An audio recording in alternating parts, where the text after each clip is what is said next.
According to Miss Mary. Mary says it's 1 minute. Mary in charge. Okay, we're If you can tweet after, I'd say Mary, it's time. Go. Say no, you've got 1 minute.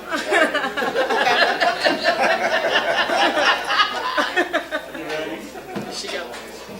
Where did our city manager go?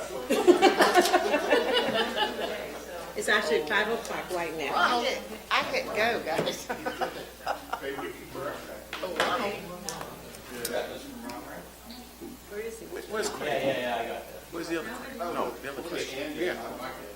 You get mine? Well, he lives here. It's that on it.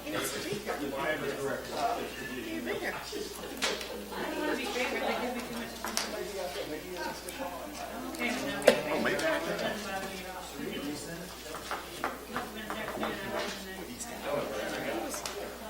Oh, he thought. No, but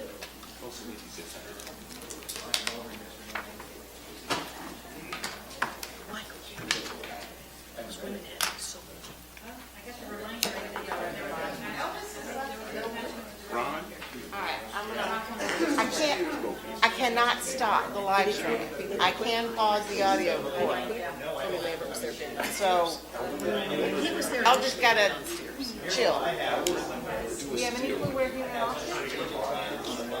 You told them he was running. I sure did. Yeah, go ahead. I'm positive. Okay, go ahead. Serve him right if I got out there and started running his thing. printed mine out. I just wasn't sure. If I sit down. I have two copies if you want it in your hand. I want the big one. Hello there, Chief. How are you? I was downstairs at HR. How's everybody doing today? Good, how are you? I was not late. I was in the building. I saw it. It doesn't count to you walk through the door. How's everybody doing today? Pretty good. How you Good, doing? how are you? With your red fire truck. What's that? With your red fire. Fire truck. Fire chief made the fun of me. Fire truck. I'm strategically. Would you announce for the public out in airland that we are awaiting a key staff member? Good evening, everyone. Welcome to Eustis City Hall. This is a City Commission workshop on our strategic plan. It's Wednesday, April the 14th. Our city manager will be in just a few minutes, and we'll start the meeting at that time. So bear with us, please. Thank you. He's walking in now.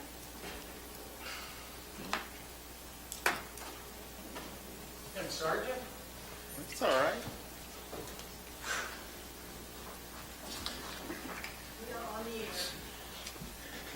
Well, good afternoon again. We are going to go ahead and call our meeting to order. Mary, is there a quorum present, proper notice been given? Yes, Mayor. Thank you so much. Again, this is a workshop on our strategic plan. Mr. Nybert, I'm going to turn it over to you, sir. Thank you, sir. Swanson here. I mean, I'm here for you. Oh, my. I am a goner. That's dangerous.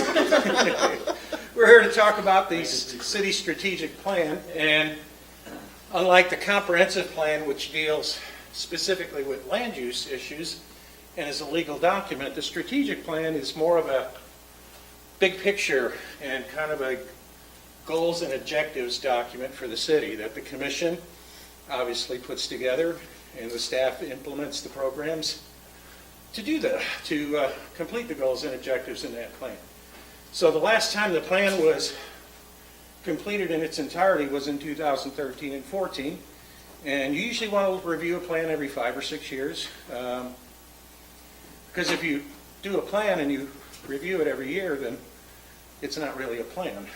So we've been working steadily trying to achieve the goals and objectives and strategies. So for those of you that are new, we'll kind of give you a quick summary of what the plan is, where we've been, what we've done, and some staff suggestions on how to go. You notice I put some sheets up there for you. So as you're going through and you're looking at some things, jot down some notes, some things that you may like to see in the plan. And 3-4 hours from now, when we get to that point, Whatever. and the next city manager is dealing with it. we can get your input. We can get your input on the plan. So Obviously, the overview of the plan is that Eustis is a vibrant lakefront community with a well-integrated local economy, strengthened by creativity and innovation. It's a community that respects and honors its history and its rich natural environment. It provides residents, workers, and visitors a friendly, welcoming sense of place. So our mission, obviously, as was determined back at that time, was create a superior quality of life by engaging and partnering with the community to provide financially prudent and customer-friendly services. And out of that broad-based mission statement, the city came up with 3 overall main goals. Number 1, to be a beautiful, livable city with a vibrant lakefront identity. 2, expand the local economy.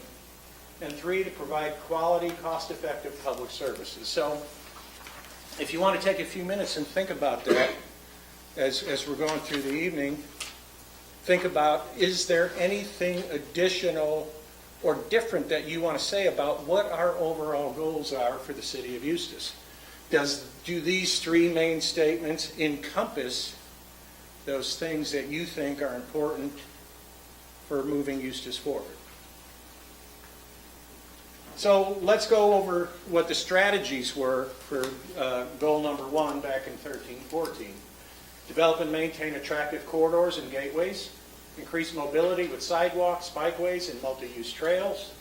Improve and enhance recreation and leisure opportunities. Support diverse community events, festivals, and celebrations, moving them throughout the community. Ensure a pedestrian-friendly environment. Protect the natural environment and preserve clean air and water resources using economically sound principles. Maintain the charm and character of Eustis. Focus on all of Eustis and not just the central business district, emphasizing central Eustis gateways of State Route 19 and US 441 to Lakeview. And encourage residential and commercial redevelopment in the community redevelopment area and enterprise zone with incentives and other initiatives. Now, obviously one update that we're going to do to any of these strategies that we address would be to eliminate the enterprise zone. That's a program that no longer exists in Florida. Goal number 2, the strategies were, under expanding the local economy, evaluate and implement local actions to encourage business expansion and growth, including providing infrastructure. Ensure that regulations and processes are business friendly by analyzing and evaluating the potential impact on new and existing businesses of existing and proposed regulations, requirements, and ordinances. Ensure that Eustis is known as a business and industry-friendly environment where companies choose to locate. Increase the number of people living and working in Eustis. Diversify and expand the commercial and industrial tax base. Expand post-secondary educational opportunities within the city. Develop ecotourism. Focus on development along the gateways to the city. Generally support economic development throughout the city instead of increasing incentives to develop in certain areas. And support education initiatives that will promote job growth. And finally, strategies to providing quality, cost-effective public services.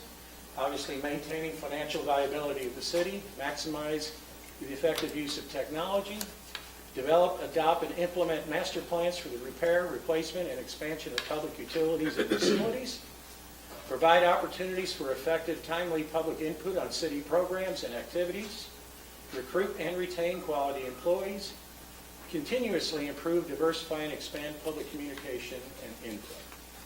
So those were the main strategies under the 3 main goals of the city. So obviously your thoughts are based on those. Are there any other specific strategies that you would like to consider as we move forward to fulfill those 3 main goals as they exist or as you may choose to add or amend? So where are we at in implementing and completing all these strategies? So goal number 1, obviously determine, design, fund, and construct the first phase of Farron Park. Master plan with the possibility of including access for seaplane landings. Designate funds from the city property sales tax to speed the lakefront development. Farron Park is done. So from 2013 and 14, what became a goal and a dream is completed, and I think we're reaping the benefits from that now. Complete the design, funding, and construction of the Palmetto Plaza Marketplace and the Avenue Park Gateway within 12 to 18 months. Well, It took us a little longer, but from 13, 14, but we got pretty close. It's done, and we have a great opportunity there to have some activities and events in that brand-new venue. Continue to implement the pedestrian and bicycle master plan, especially the trail component. Obviously, we are now part of the trails planning process throughout the county. I know there's a meeting coming up here shortly. Tammy, in there? 29th. So we'll be attending that and making sure we get our input and make sure that we're covered in any plans or funding that's going to be requested for the planning of that process. Complete construction of the Palmetto Point Park improvements. We've done that. Those are completed out there. Actually, there's an addition out there that we didn't anticipate when this plan was originally done. Nobody ever contemplated having the disc golf course out there. And we've got that beautiful brand new facility out there. And there's actually a website that ranks and people can talk about the different disc golf courses throughout the world. You go on that for ours, and people just love it. The rugged environment of it, it's challenging, being in the woods, it's great, and it's getting great marks from the people that utilize it. Continue to invest in infrastructure improvements.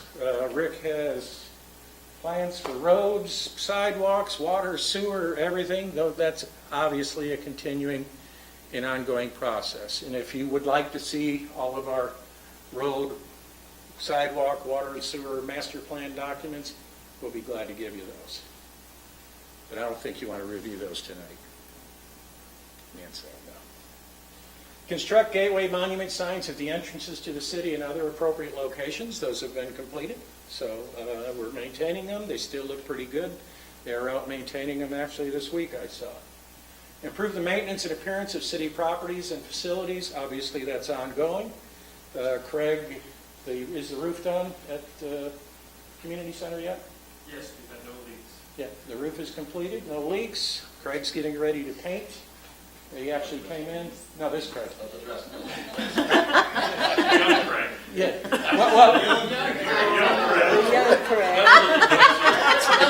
young Craig. I like that. Young Craig. YC. You remember he is sitting behind you with a gun. Yes. Okay. I'm quick like a cat now. Actually, I was leaning toward new Craig and newer Craig. But young Craig and older Craig You works. said roof, I was like. HR may have a problem with that term. HR may have. Yes. Tom, are we aborting that? All right. So obviously, we're working on a number of facilities, constantly working to upgrade and maintain the facilities the best we can with the resources that we have. Actions beyond, number one, obviously we've completed the Fair and Park plans. One thing we haven't done was implement a Parks and Recreation Master Plan. That hasn't been done. So obviously that's something to consider as we move forward.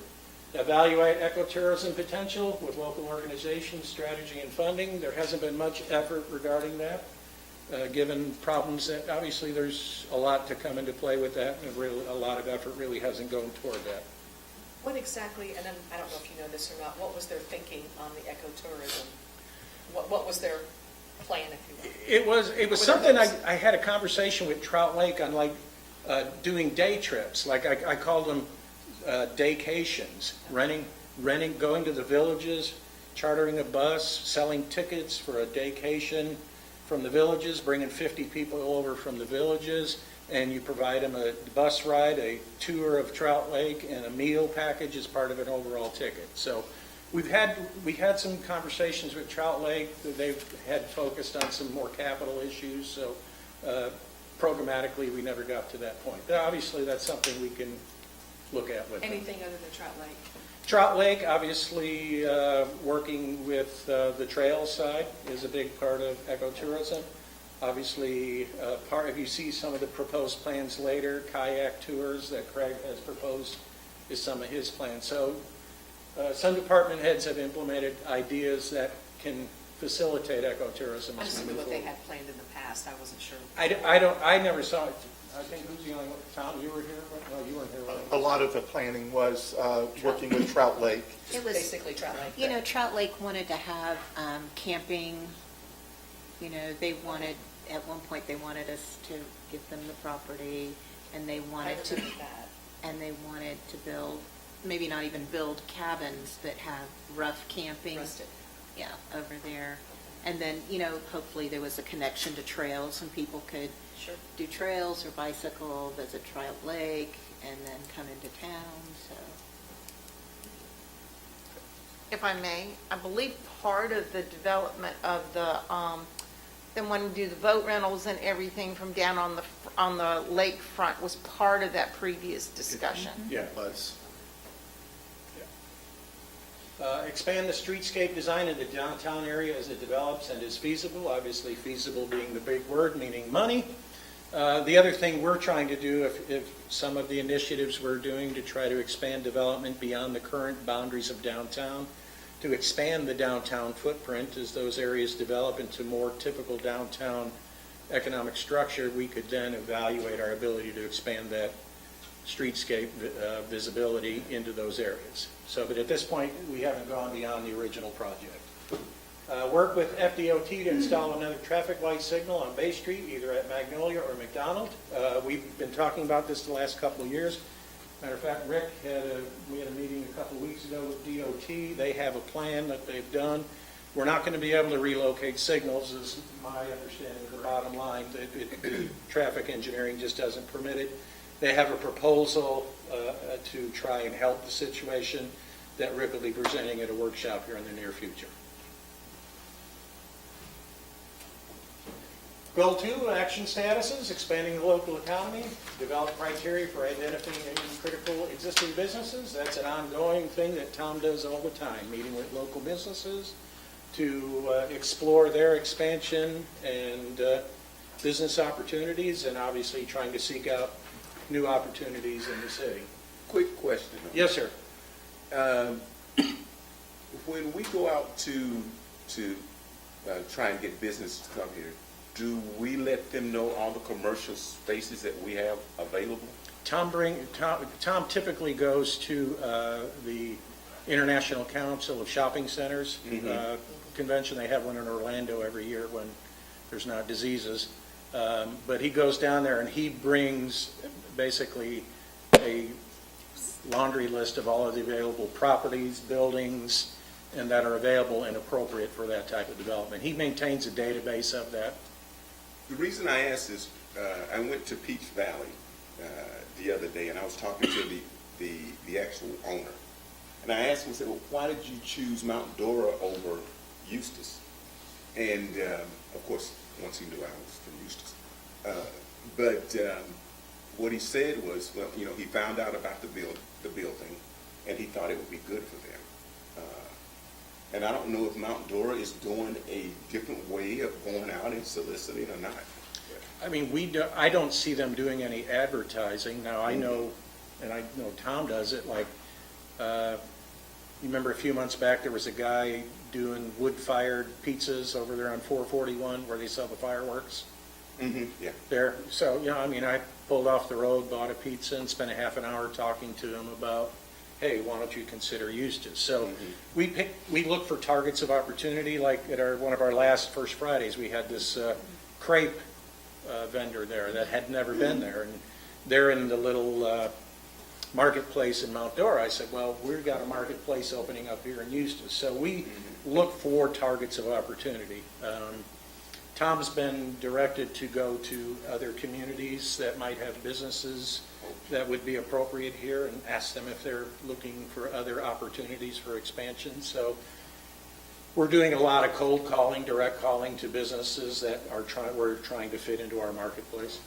And I can tell you right now, I talked to Michelle Middleton, who's with Main Street Leasing over in Mount Dora, and she approached Lulu's about having like a little satellite store over in their marketplace, and they're going to do it. Really?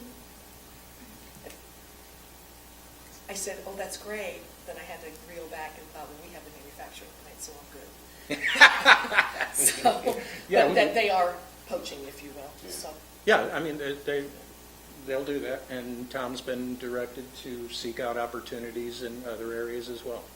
I mean, poach back. Poach back. Yeah.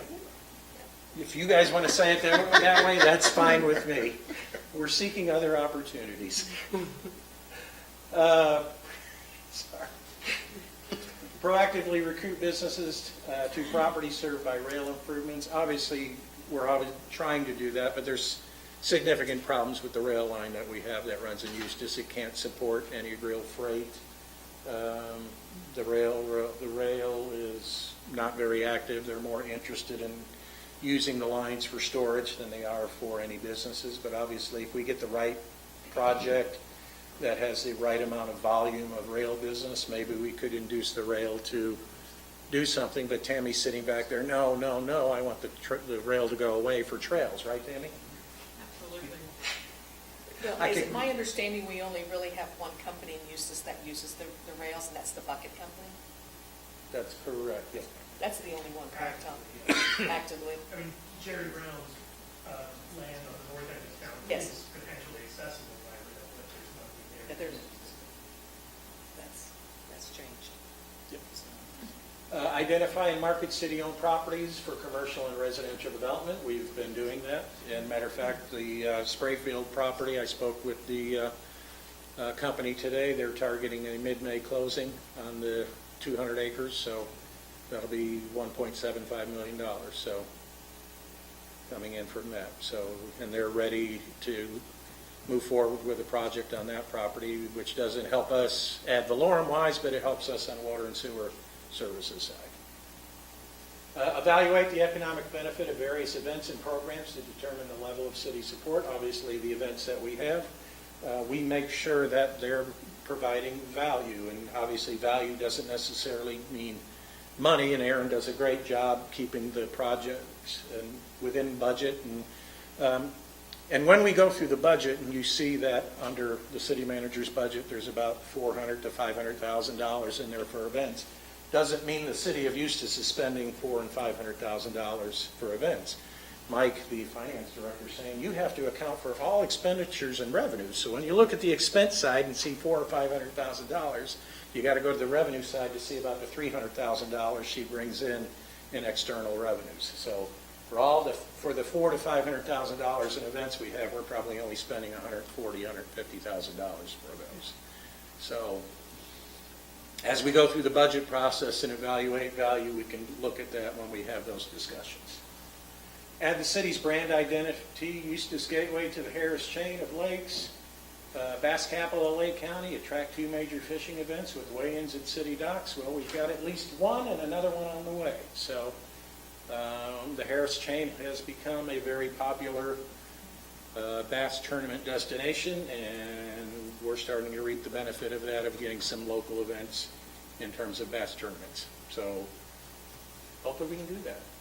Locate kayak launch next to the pool or other appropriate location. Procure kayaks and rent kayaks to the general public under the direction of Parks and Recreation. If feasible, create the Eustis Water Trails. So Rick is working on getting a new kayak launch as part of the capital plan moving forward. Are we going to get rid of the one down by The chamber? chamber? Yeah.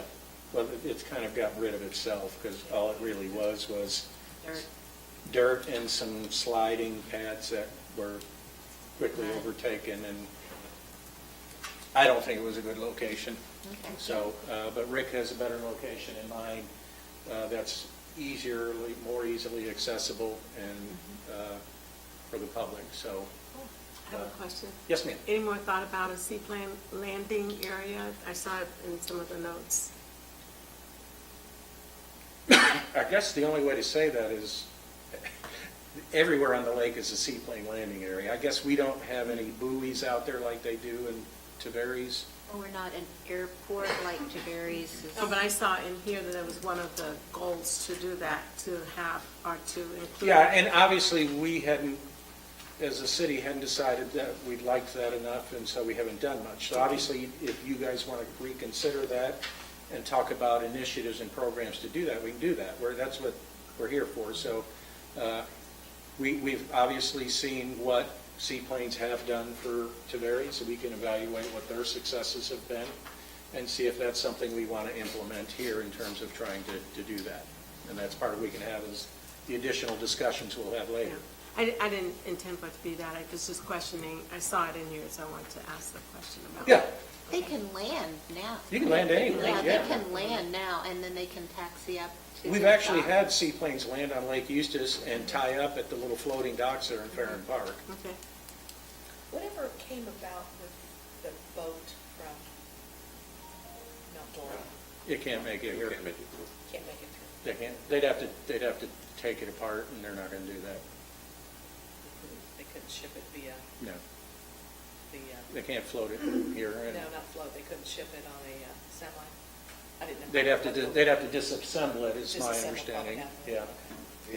And I think when we went over and we spoke to them last, they, Mount Dora had finally agreed to give them what they were looking for. Obviously, we were used as leverage, which happens all the time. Well, we're talking, all right, I guess we're gonna have to go talk to Eustis, and of course, yeah, trust me, it happens. Expanding the local economy, accommodate transit-oriented development, absolutely, that's an ongoing thing. Oh, I'm sorry, transit-oriented development, there was talk back during this time of having light rail from Eustis all the way down to Orlando, and that was studied, and it was determined not feasible. So for all intents and purposes, we probably need to just remove that from the plan because it's not happening, at least in the near future. Evaluate the effectiveness of the incentive programs and adjust as necessary. All incentive programs must show a return on investment to the taxpayer. Otherwise, the program must be considered a grant. And we've done that. When Tom and I got here, we were using our CRA program specifically just to support infrastructure projects. We weren't utilizing it how and I know Tom has in the past, as an economic development incentive to induce private investment, and we've done that. And part of the evaluation process that we review when the applications come in for CRA assistance is the financial viability to the city and obviously the need of the developer to have the assistance. So at this point, we're providing them as grants, and that's fine. We can do that because we've modified the program to allow that. So the incentives are being there. We've adjusted the incentive programs under the CRA, and they're being effective because we're getting great returns on investments for these developments that we're having. Now, when you talk about returns, are you talking about interest that they pay back, or No, these just are businesses? these are grants. So we agreed to give a business $50,000 because they needed to do extraordinary infrastructure work, and that was holding up their project. So the return on the investment is, if we didn't, you've heard us use the phrase "but for," but for this assistance, this project wouldn't happen. So for the $50,000, we evaluate, okay, what's the future property tax revenue? What's the future utility tax and franchise revenues that we come? And obviously, we're getting more than what we would over time. It's kind of like the townhouses that were started on Orange Avenue. They came back to us for more CRA money. Do we know where that project is? They're putting in infrastructure right now. Are they working They've on it started again? movement on it. Yeah, yes. they're moving dirt today. And It's they've been, starting to look bad. Yeah, since Yeah. Monday, I've noticed movement, and they've got equipment out there and pipes and all kinds of things. yeah, going the on. problem they had is their contractor went away and did other jobs, and they had a problem bringing them back. Well, and I think part of that, when you mentioned the enterprise zone before, there's an area over on the east side that definitely qualified for the enterprise zone. Had a long conversation with Ken Adcock on that, but it just, it wasn't lending itself, and then the program went away. Right. So, but it was a fairly large area over there that they qualified for at the time. Just couldn't get anybody to do it. Goal number 3, provide quality, cost-effective public services. Continue to update park and recreation users fees. Craig's doing that right now, and we've done that frequently. Complete implementation of financial, business, and operational software, hardware systems to improve efficiency and effectiveness. When this was done, we were just starting to implement the Edmonds program. So I know old Craig is... OC. Well, technically, since he was here first, he's old He's Craig, and old you're Craig. new Craig. So, You're tall and short.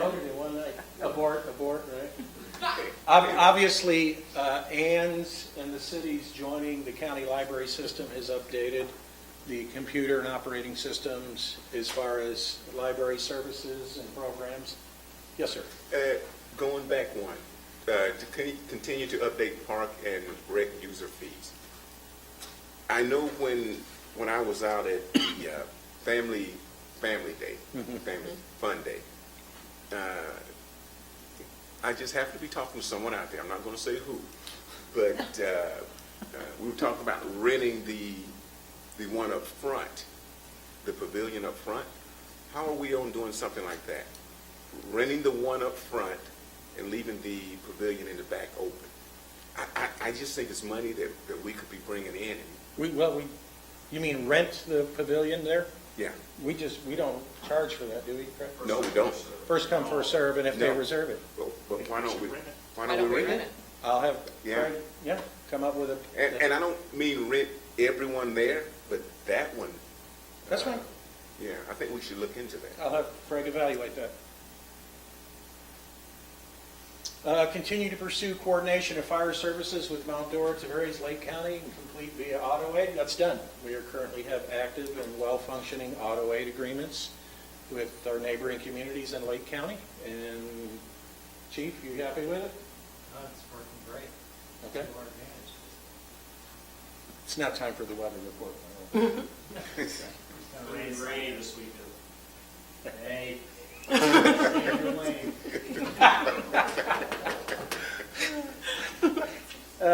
Here again, we talk about the Parks and Recreation Master Plan. Obviously, that's something Craig can consider as he moves forward in developing a both, not only programmatic, but a physical park master plan in terms of future improvements for our park system here in Eustis. Evaluate alternative uses for the sale of reclaimed water resources in addition to irrigation. That's ongoing. So Rick is always looking at updating our reclaim services. As far as alternative uses, we really don't have many alternative uses available to us right now because we're pretty much selling almost every drop that we produce. So, and some of our friends that don't live in the city that use our water, reclaimed water, are extra thirsty sometimes. So, which is good because at this point they're getting enough because they're not complaining, but we are generating the revenues from it. So at this point, there's no need to look for alternative uses because all of it's being used for watering both our properties and private properties. Develop and implement city fleet policies. We have implemented a replacement plan for all of our fleets. The fire chief's very happy. I have him on a 2-program, 5-year recycling program so that every 2 to 3 years he gets a new fire truck on a 5-year lease basis, so that by the time they roll around, we don't have trucks that are 15 and 20 years old anymore, that we're replacing them, paying them off in 5 years, and when that lease payment terminates, we roll that money into a new truck. So I know the chief we have a great replacement program on police vehicles, and I know Rick's got a great program that he implements on replacing trucks for public works and public utilities. So I have a question for Chief Swanson. So, and I could be wrong, but it just appears that we have some of them, they're great, and I love them. We have the best equipment around, and I'm very thankful we do. However, with that auto aid agreement, you know, especially like Lakeview Terrace, the hospital, you know, we're going to respond to that because we have the equipment. What are the chances of getting some help with that payment from the auto aid, the other people in the auto aid agreement? You know what I mean? You mean paying? Why are we footing the entire bill? the theory behind auto aid is that each community provides service to each other without charge. And I understand that, but they don't have the equipment we do, and Understand. it's not in they're not putting it through their budget, we are. that's true. We can broach that with them as part of the auto aid agreements. Mike, what do you think that conversation would look like? The only part of the conversation that is iffy is we receive a lot more mutual aid than we give. Okay. So It washes itself out. It's washing itself. One of the advantages we have is we do have the ladder truck that supports a lot around Yes. here, and that's our piece in the game, really, because we're receiving a lot more auto aid than we are giving. So let me ask you this, so would it be more beneficial to do it that way, or to add a third fire department and then, Well, Charge for the other- you know what I'm saying? If we had a third station and we were You can go sit down now. closer, yeah. no, but you understand what I'm She's saying? going right where I want If we did have that third station, what would be more beneficial monetarily for our budget? Well, a new station, annual cost for 12 people to man it without looking into the physical capital cost of buying a new or building a new station Yeah, and equipment is $1 million annual cost. And how much is a fire truck? Ladder truck or platform truck would be about 800, 900,000. Engine about 500,000, 600,000. Didn't we just buy one that was over $1 million? No, We it was, just- okay. That was my next question. Tower truck, tower truck's about 1.2. and we're going to need that soon? Yeah, that should be on our cycle's coming up. Okay, so my case in point. I know that would be annually, to run that. Correct. But we're not getting any smaller either. No, So it's just a that's true. thought. It's just Yeah, a it's- thought. As It's we going to be a develop the challenge. As we Warren d- swap I know. It's I going to know. be a challenge. When you later, when we get into the chief's goals of consideration moving forward, Sure. it talks about a third station Okay. and those issues. Thanks, Mike. Thank you. Review and evaluate long-term options for infrastructure funding and the viability of extending local sales tax. Well, that was done. So congratulations to everybody in Lake County that got that done. And obviously, infrastructure funding, we've used bonds for the project we have moving forward on the sewer plant. We're looking at using SRF funding from the state. So we're looking at various options to funding our infrastructure projects, including the always popular pay-as-you-go, because nobody likes to incur debt unless you really have to. Evaluate the long-term viability of city buildings and facilities and develop strategies to address efficiencies.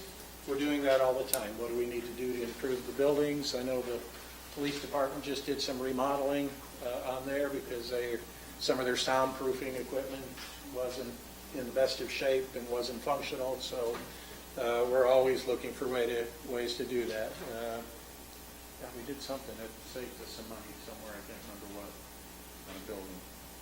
But that was, Building solid. yeah, your building's in good shape. Except when that's a Swanson thing.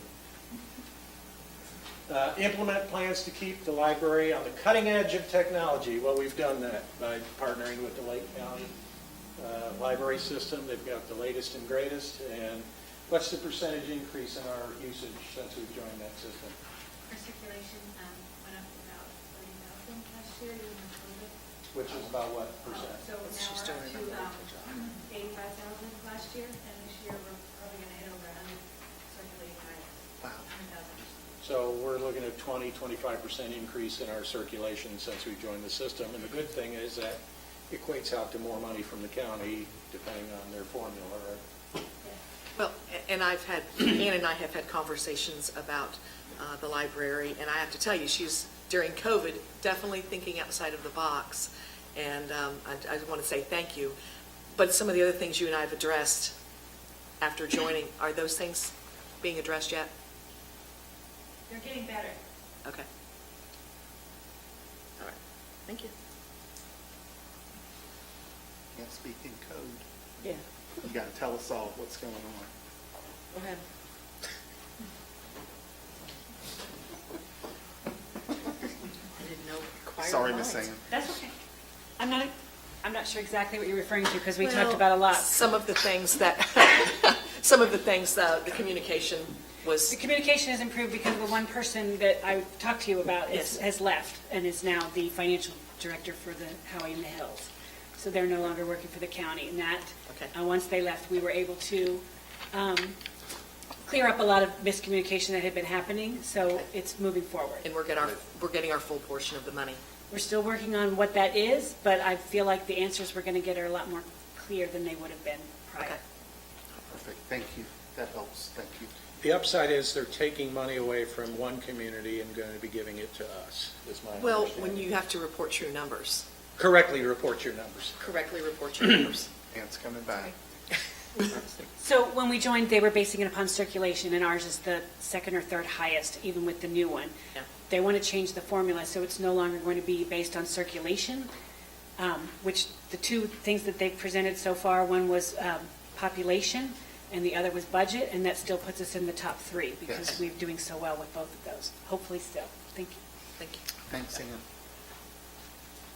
Evaluate alternative locations for a new fire station if Station 27 is not available to serve the northwest part of the city, including the conversion of the city mulch plant off CR 44. Well, since this was done, we completed Station 23, so for all intents and purposes, that portion's completed, but Chief Swanson has a new wish list later down the line, as all fire chiefs do. I'm on fire.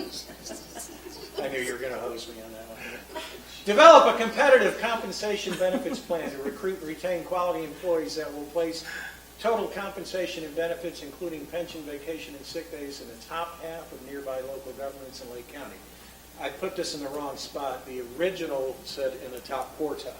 So obviously, as you become more aware of our financial situation, that was a fairly fantasy goal of being in the top quartile. So our proposal moving forward would be in the top half of wages and benefits amongst our neighbors. So that's something we're recommending later. So actions that were proposed beyond implement fleet policies, we've done that. Financial software is done, benefits. Evaluate the benefits and options for an interlocal service boundary agreement with Lake County and adjacent jurisdictions, ongoing. Evaluate options and benefits of retarding utility service expansion, the eastern service area, ongoing, obviously based on development demands and our ability to get agreements in the form that's satisfactory to us.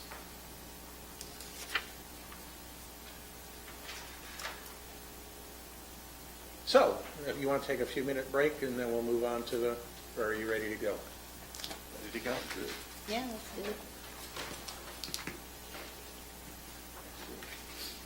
Oh, these were other completed items, I'm sorry. Goal number 2, other completed items, evaluate and implement local actions to encourage business expansion, infrastructure support business expansion and growth. So we've done downtown streetscape, rail improvements, the downtown master stormwater projects was completed, new fire station was completed, eastern wastewater plant expansion, wastewater agreement with Umatilla. Proposed main plant expansion is underway. Fair and Park improvements are complete. Ardites water plant facility upgrades are done. Annual stormwater improvements, and I didn't give you the copy of those. I will email you that, of all of the stormwater, road projects, and sidewalk projects that have been completed in the last 6 years. And I didn't include it in this because it would have been another 40 slides, and I didn't want to get anywhere near Lori-esque type slide presentations.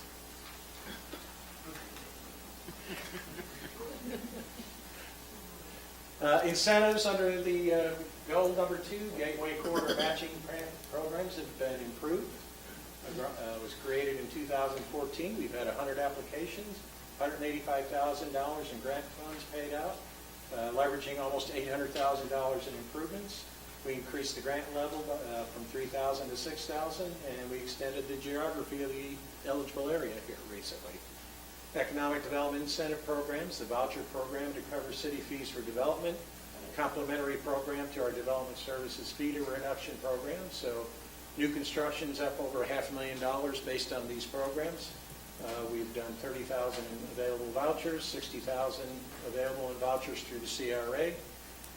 So we've gotten Granger office and warehouse as part of the process. Lulu's Candles is in process as part of that program, and the Grove Park Tower project was granted money under these programs. Oakwood Apartments was given money, Valencia Grove 2, McDonald Manor, and North Shore Assisted Living Center, which we met with them this week, and they're planning to breaking ground this summer. This summer? This summer. Good. They'll be ready for us when we get ready. Hurry up. Yeah. Our partial industrial sewer impact fee waiver program waives 50% of sewer impact fees for new and expanding industrial users, which created in 2016.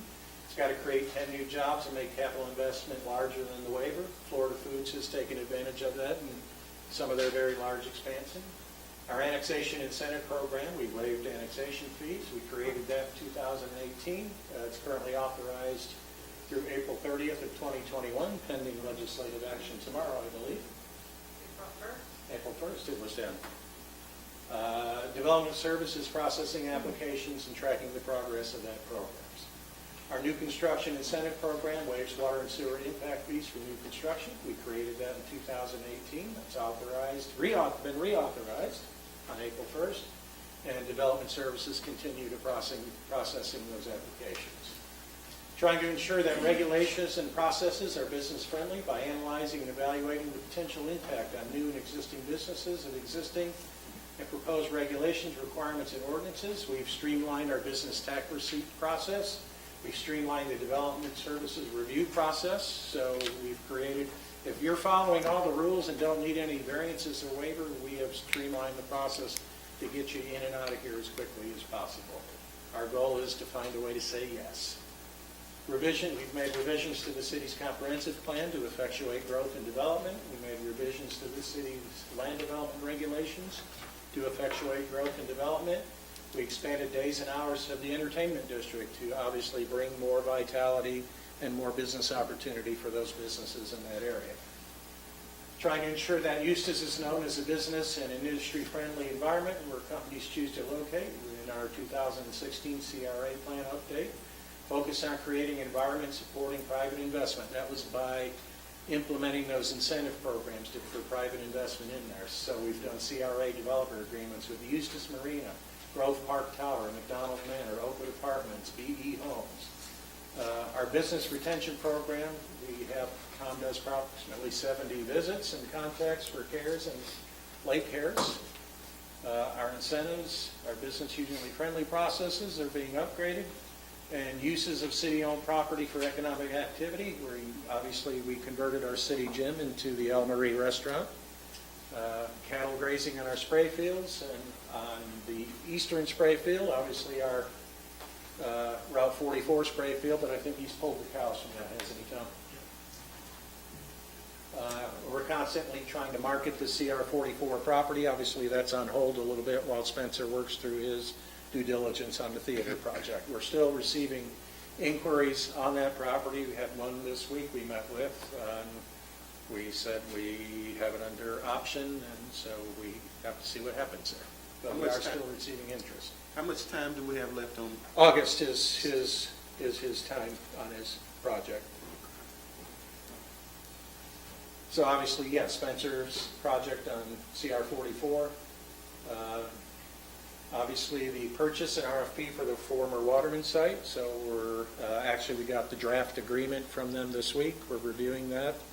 I'd like to have that back to you here within a month and get that $65 million redevelopment of that property going here as quickly as we can.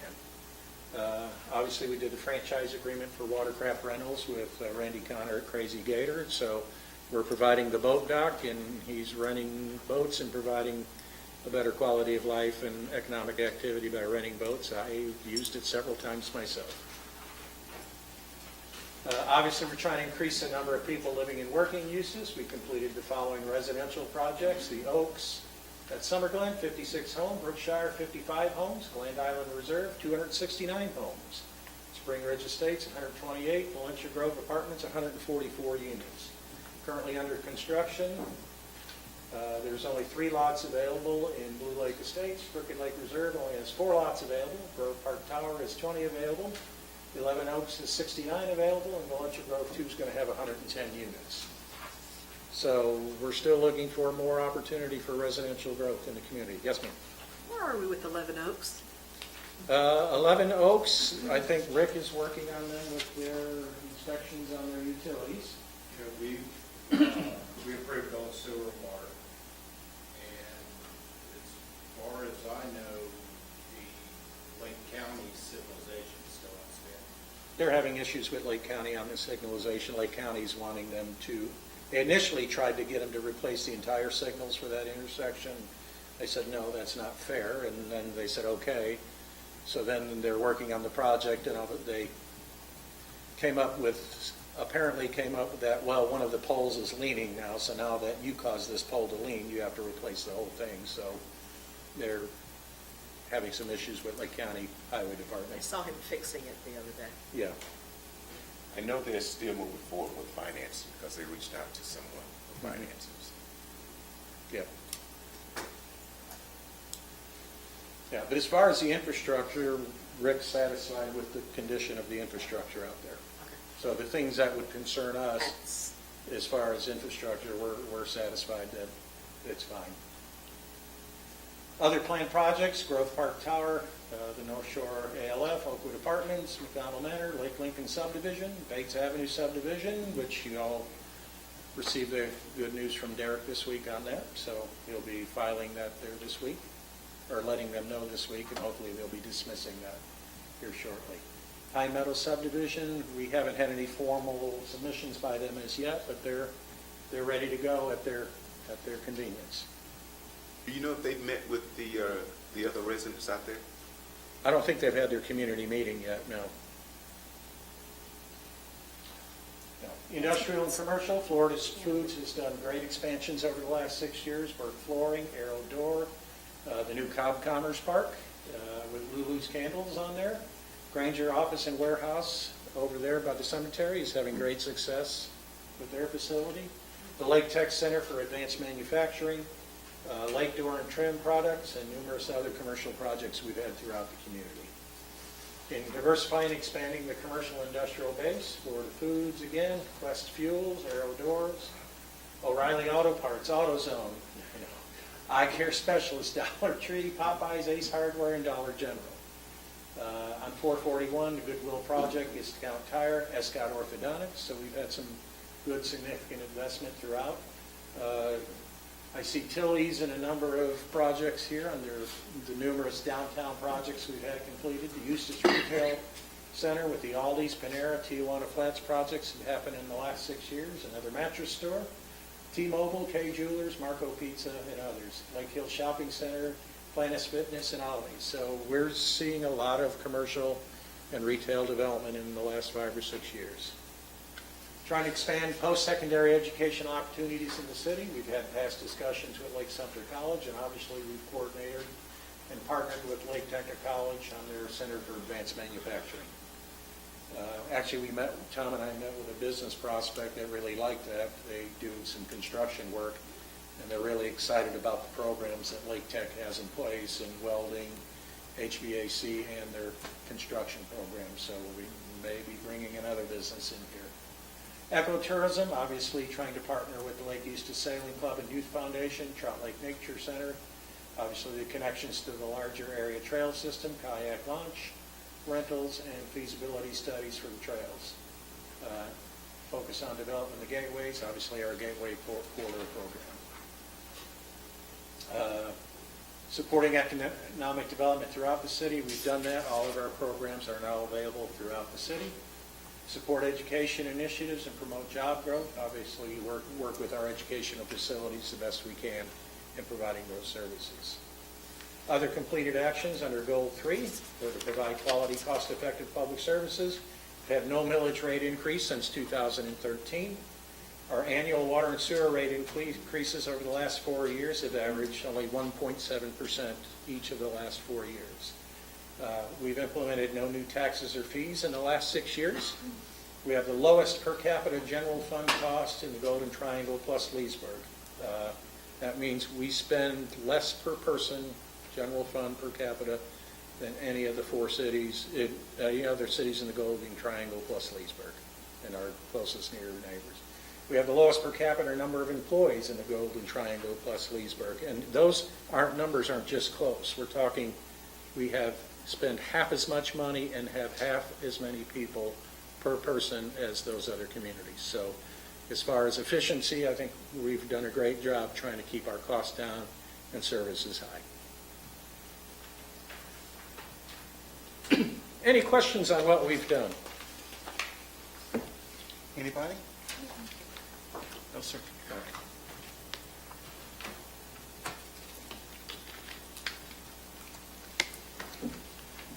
So now, future strategies as determined by our high-quality, highly enthused staff here. Future goals of 2021 and beyond, to be a beautiful, livable city with a vibrant lakefront identity. In the police department, reduce and solve and prevent crimes. And obviously, the chief has put a number of initiatives in place, such as rebuild and deploy special enforcement units, using high-tech data approach, deploy a bicycle program, continue partnerships with Lake County Sheriff's Office, high crime analyst technician, work closer with the HOAs and trying to increase security. I know I talked with the chief today about jump-starting some of the neighborhood watch programs in the communities, and continue partnerships with the crime line in solving crimes. Measurable activities, trying to get a reduction in crime and crashes in specific targeted areas throughout the city. Reduction in UCR Part 1 and Part 2 crimes, and what does that mean, Chief? The crimes we have to report to the FBI, major crimes. I got to look at the numbers from last year, we're sitting pretty good. It's just going to get better.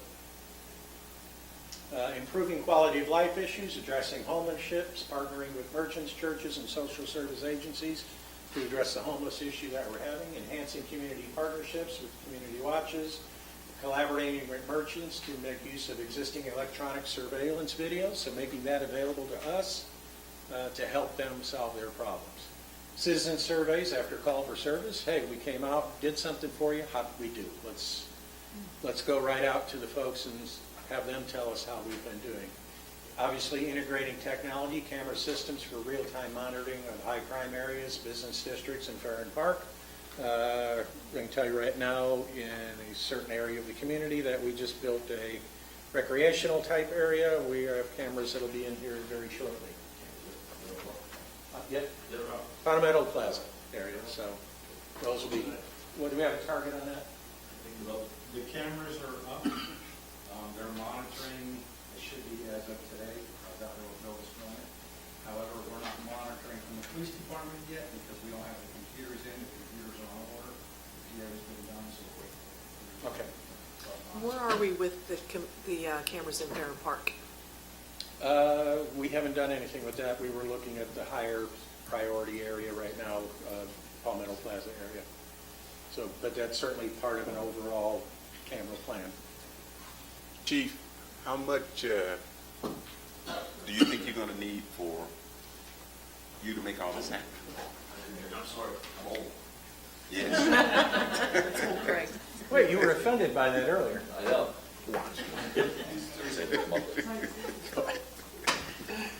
Cracker Creek Police Chief, Yes, sir. for the record. To make everything happen that you want to happen, to do everything that you want to do, are you going to need more people? Are you going to need additional funding? I don't know that yet. I can tell you I inherited a great police department with a lot of talent, a lot of great resources, well managed. I'm finding every day more and more different things, and we're doing things differently using what we have, so there's no waste. But it's too early to say that. I got to tell you that with the camera system in Palmetto Park and the cameras in Fair and Park, and the goal, one vision is to get tag readers here on each end of the city, tie that in with the cameras, and we'll have our own little real-time crime center with our dispatch inside there. Getting more out of, don't waste resources, and combining things to get a better response for the community. I think it's all coming together. I'll know more probably as I go along, but we have a lot of things here that we can use that I'm seeing that maybe not have been implemented, from looking from a different set of eyes, coming from a larger agency, and bringing that institutional knowledge and wisdom. I can look at that and say, okay, we can do this with that, and just, there's a lot of stuff we have, I just don't know yet. Okay. But I think right now we're sitting really good, really good. All right. What do you think the chances are that we could maybe in the future have a citizens on patrol? That's, funny you said that. I was at Daytona a couple weeks ago before I came over here, and one of my guys is a COP. He's like, if you want me to come over here, I'll start a program for you right away. And this guy's a volunteer with the sheriff's office. He's like 4 or 5 different cities. He volunteers with the COPs. Now in Daytona, we actually had a full-time employee civilian running it. I don't think we need that here, but I think we get input, and it's going to be, networking with the neighborhood watch groups that we talked about. and the churches, to get people to come out. It's something we can really do. It's definitely easy to start up and get them trained, but I'm all for that. Any extra eyes and ears we have out here helps. So that's one of my goals, is to start a Citizens on Patrol program. Thank you. Yes. Do we have a Citizens Academy? We do have a Citizens Police Academy. Due to COVID, we've been restricted on that, but I have a good feeling as we go throughout the year, by the fall, into the winter, September, October, November, I'm hoping things get back to normal, whatever normal is. Yeah. But we're going to target to have one, and a very robust one, where it's going to do all aspects of the police department, and to really see what we do and experience that. But we have one. We do have one in place. Anything else? Thank you. Thank you, Chief. He was sitting there giving you a blank check and you didn't grab it. Exactly. Mike wants to come back up. Mike wants to say, yeah, so I'm blocking the podium. Mike Shepard's doing like these. Yeah. He was getting the nitro pill out. Obviously, another important thing the chief wants to work on is obviously collaborating with the community traffic safety team in Lake County, obviously to address traffic situations that we have in Lake County and Eustis, obviously provide the most safe and efficient traffic systems that we can in the community. The library will continue to expand programming opportunities for children, young adults, collaborating with Parks and Recreation to include outside summer reading activities, adult library activities to include the expansion of online resources, including business, local history, and access to governmental, educational, and recreational programs. Any questions for Ian? I think number one is a great idea, the first one.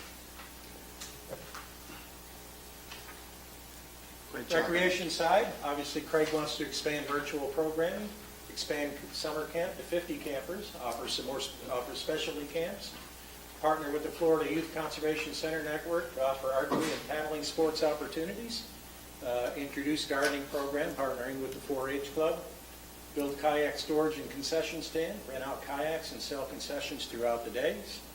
Location obviously next to the pool, build a playground, multiple sand volleyball courts at Palmetto Point facility, sign an agreement with the tree canopy company such as tree hoppers to offer additional tourism attraction to the Palmetto Point alternative site, create a master swim program, get a heater for the pool, add white vinyl fence to the women's club, replace softball field with Musco lighting or compatible, develop disc golf leagues, secure hole sponsors and league sponsors for those golf courses, redesign or new construction on the community center, replace current recreation building, new floor, window, audio lighting at the service center, lighting for tennis courts, skate park and racquetball courts, supporting diverse community events, festivals and celebrations, moving them throughout the community, offer 3 5K races throughout the year along Lakeshore Drive, Palmetto Point Park Trail Run, protecting the natural environment, preserve clean air and water resources using economically sound principles,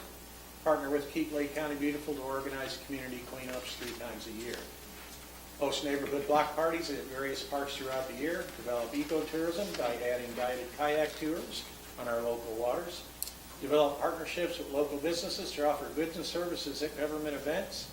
The pool will sublet its food service to a local business, so we're owning it, we're not operating it. So we're providing the service, getting a small cut of the action, and we don't have any of the operational costs involved with that. But we're providing the service in the community. Aquatic Center to host more events, flick and floats, that's movies in the pool, pool deck rentals, splash pad rentals, and swim meets. Obviously, other actions continue to update park recreation user fees, offers free swim lessons to camp participants, add pickleball lines to a few of the tennis courts around town, 2 at Bennett Park, 2 at Sunset Island. We can gauge how much uses we have for pickleball before, I think he's doing that, before he implements the capital plan that we have for to build new pickleball courts behind the service center there. And that was programmed for what year, Craig? 23, I believe. Yeah, 22, 23, so, okay, at $90,000. Question. I like what Craig is, young Craig. Craig. Orange Craig. Craig 1, how about Craig 1? Craig 1, Craig 2. I really like what he's doing with Parks and Rec. I think most of you know that every now and then I'll substitute. And I talk to a lot of kids in those neighborhoods. And a lot of those kids, they've never been outside of Eustis. What are we doing to kind of expose those kids to things outside of Eustis? Are we able to take them anywhere? Can we, some kids have never seen the ocean. I know his day camp, when he has their day camps, they take road trips. They go to Gatorland, they go to, where else? The Crayola experience. What's your middle name? Matthew. Matthew's up here. Okay, so with our day camps, taking kids to go see the ocean, as long as they're registered with us and liability waivers and everything, we can take them on our bus. With our bus being not relatively new, taking long trips with it always makes me a little nervous because if it does ever break down, you're stuck. So I like to travel within an hour radius max, so we could always get fleet down to come get us hopefully if it breaks. But currently we take them bowling. We go to Legoland if we can, if we have the funds for it. We're all inclusive our camp pricing, so we try to take our campers where we can. Well, what I'd like to see, and I think you're doing great with the rec stuff, is to teach, maybe do at some point do college tours or something like that, but to get them out and expose them to more than just what they wake up in. So you're talking kids of an older age? Well, not necessarily. I mean, Okay. I think that if you start talking to them in 6th grade, and they realize that college is something that they can do, Okay. then they can actually. Even like tech. Yeah, exactly. That's, Okay. You can introduce them to that and bring them over. Yeah. like something, Yeah. We've got a lot to offer. But I don't want, and you all know that I'm kind of, big picture. I don't want a vehicle that's about to break down to be a hindrance to what we can do for these kids. And I'm not saying it's going to break down. It's older. When's the last time you used Remember it? what Ron just said to My Craig? question, I can't tell you the exact year. I don't know. Just say, thank you, I would love a Thank bus. you, Commissioner. how about, Thank you. why are they not on a program like the police department, fire department, where you transition those vehicles after so many years? He's new in town and we haven't had a chance to develop that yet. And our usage right now on our bus is strictly in town. We're picking them up at the 4 schools compared to our fire who likes to speed through town in that heavy truck. So, Maybe somebody Maybe they can connection hitch a with, maybe somebody with a connection in the auto industry might be able to get us one. I wonder who that might be. At this point also, I think that maybe for this summer, we could work with Ali Academy. and we have in the past. We've got 4 brand-new buses sitting out there that are air-conditioned. And we have used them in the past for our summer camp trips. They've been great. LE Academy has been great letting I us use actually them. am on the chair of that board, and Nan sits on that board, so, That'd be great. yeah, so let's. Sounds like they've just committed some buses to you. Yeah. That'll allow us to transport everybody at once. Until we can buy something, let's see what we can come up with. Oh, and the other thing is maybe we can get a hold of transportation with the school board, Yeah. Some old ones. and we have contacts through. And School board as my well. previous, they've been, the school boards have been open to using. I know this past year they shut it down just because of COVID. No, I just want them to give us a bus. Oh, just give us a bus. Yes, I do. I'll ask.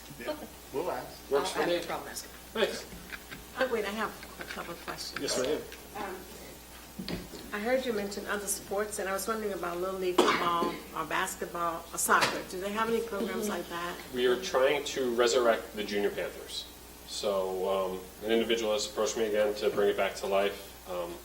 My stance was, if we get it as a nonprofit and they register themselves as a nonprofit, we'll be able to support them. I don't feel comfortable of the city supporting a private individual trying to do this. They're not a nonprofit yet. They were. They were. Their 50, their It's corporation documents have been validated. Oh, they were. They've Yeah. reactivated the. Those are reactivated. Okay. I don't think there's any insurance coverage at this point that I'm aware of.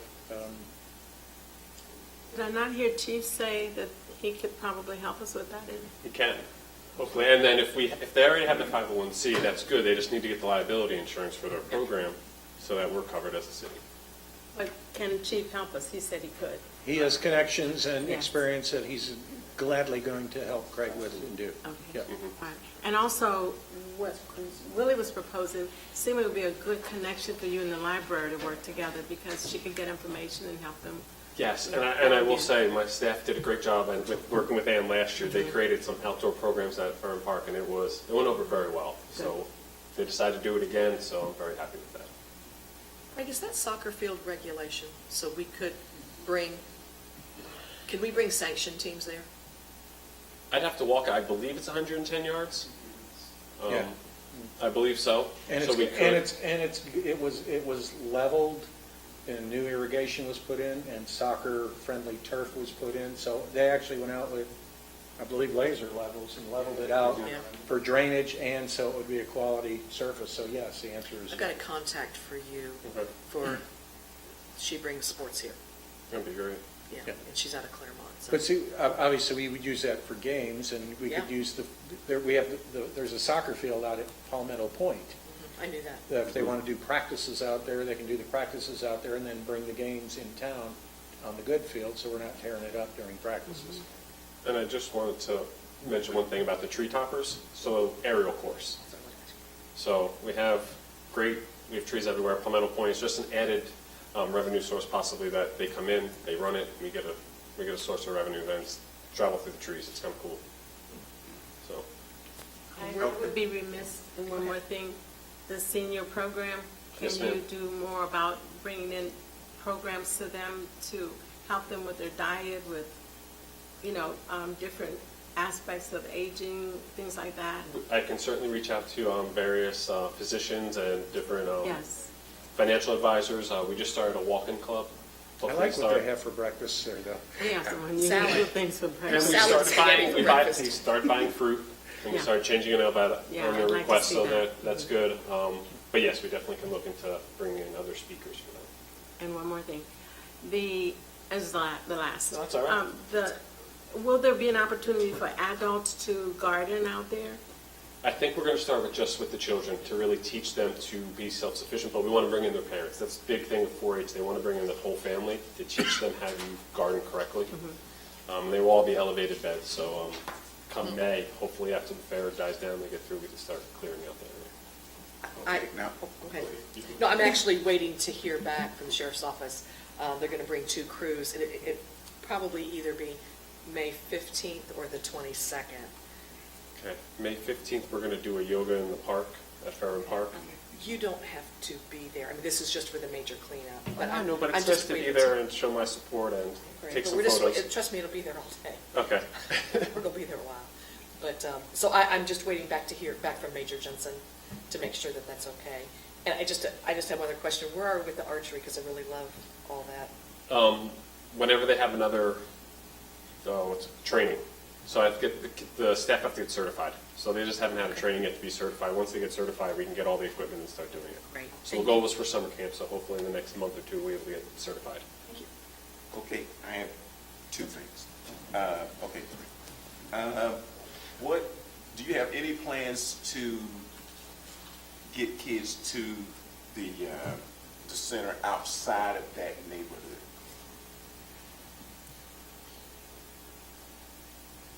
As in, we really don't have much at the center to draw on besides our aftercare program.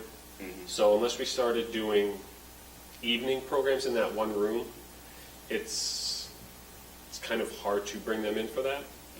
So we're trying to expand. So we just started the yoga program. I know it's not for kids, but it's for adults. It's at the service center. So we're trying to expand where we're doing our programs. So maybe offering programs at the service center to get that neighborhood, because they're not coming over to us.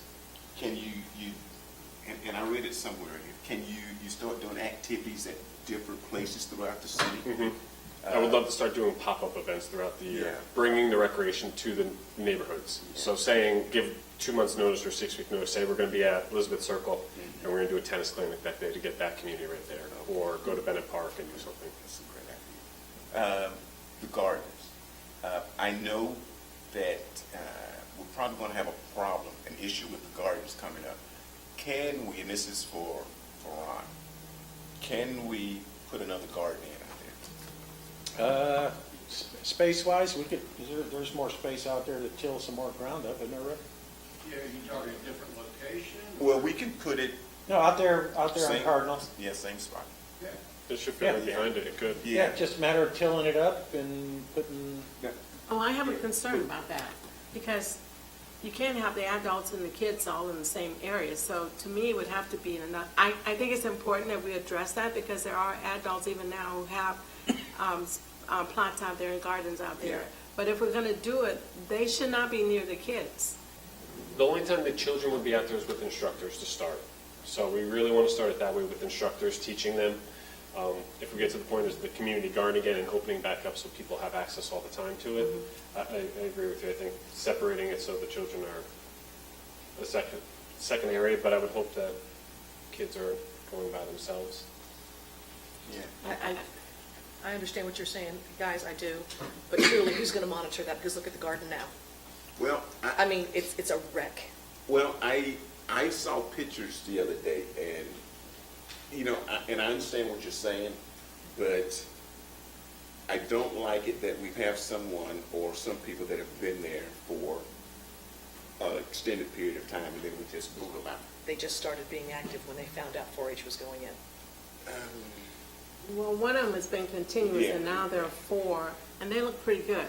So, and there may be other, I just would like to be able to provide that service to both, if the kids are interested and if an adults are interested. We could possibly section off a portion of the garden. I don't know if we could put a fence up We have down the middle. There's enough property There's a lot of to just property. make. I know, but putting up and just, and since we already have the footprint and they're going to clean that one, possibly just throwing the fence up so it's separated, so the people who currently have one, those 4, we can stay. But like Nan said, when I came on, there was 1, and it was barely touched. It was rough. The rest was kind of overgrown, unfortunately.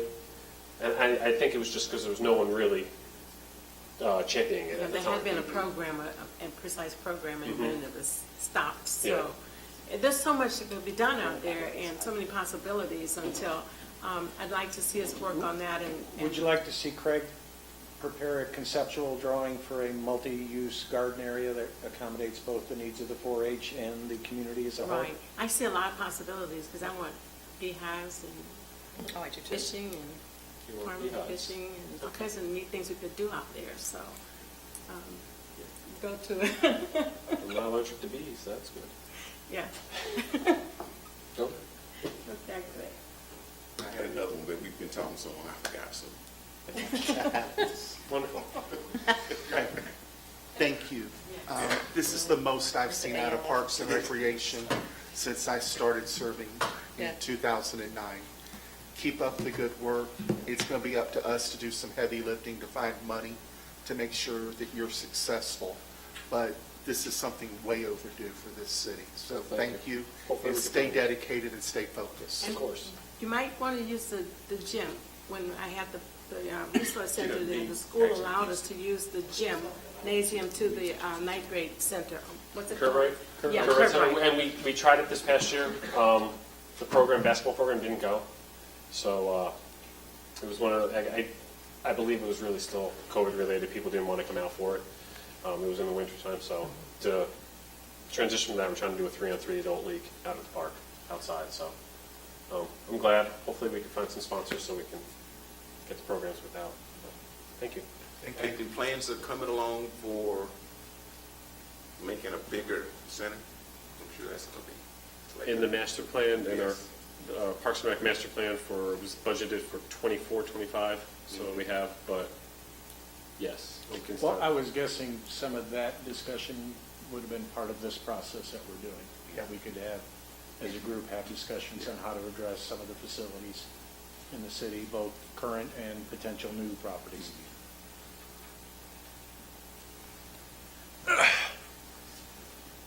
Future goals and cost-effective services show the police department is going to eventually transition into hybrid police vehicles with 53% higher efficiency. So obviously purchase 6 new vehicles a year on a 7-year rotation. New police department and public safety complex. You snuck that one in, huh? How's that going to be more efficient? Okay. behind that one. Energy, obviously make his buildings, any new facilities, energy efficient and solar powered. Obviously, trying to address location growth, technology, and community meetings. Measurable services, fuel and maintenance savings on the cost of vehicle, energy savings with the new buildings, and centralized location for future expansion. You already got one building, so how can you be any less central? Forecast. Okay. You know, going back to solar, I'm so glad he put that in there, because that was something. Do we have any buildings in the city that? None. I think that's a great idea. So what does it take to do it? Mr. City Manager? Money. Mr. Commissioner? We got, how much? We got $9 million coming in. Back on you. Let's go. Okay. We're going to talk about the $9 million tomorrow. Okay. Shoot. Public Works, Public Utilities Department moving forward. Right off the rail. Rail right off the rail.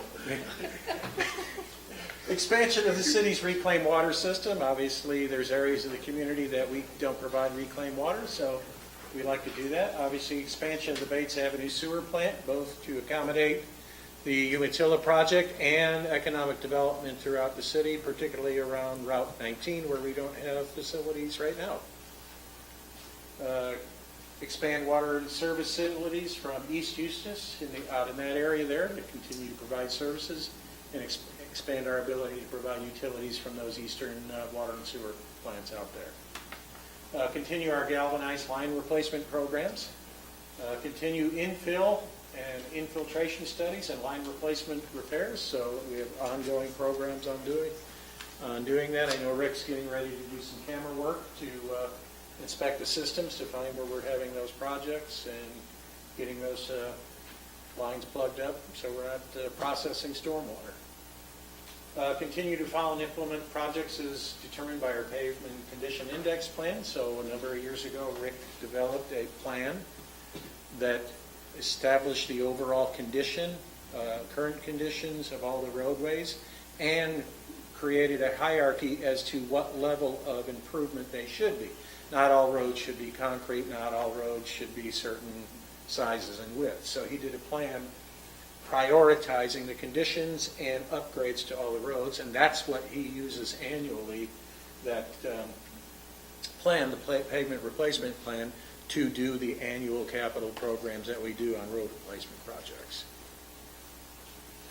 Coordinate with state and Lake County to effectuate road repairs within the city's corporate limits, so those state and county highways within our jurisdiction and within our proposed jurisdictions, certain roads out in the east area that need improvements to help effectuate growth. We'll coordinate with those entities to try to improve those roads.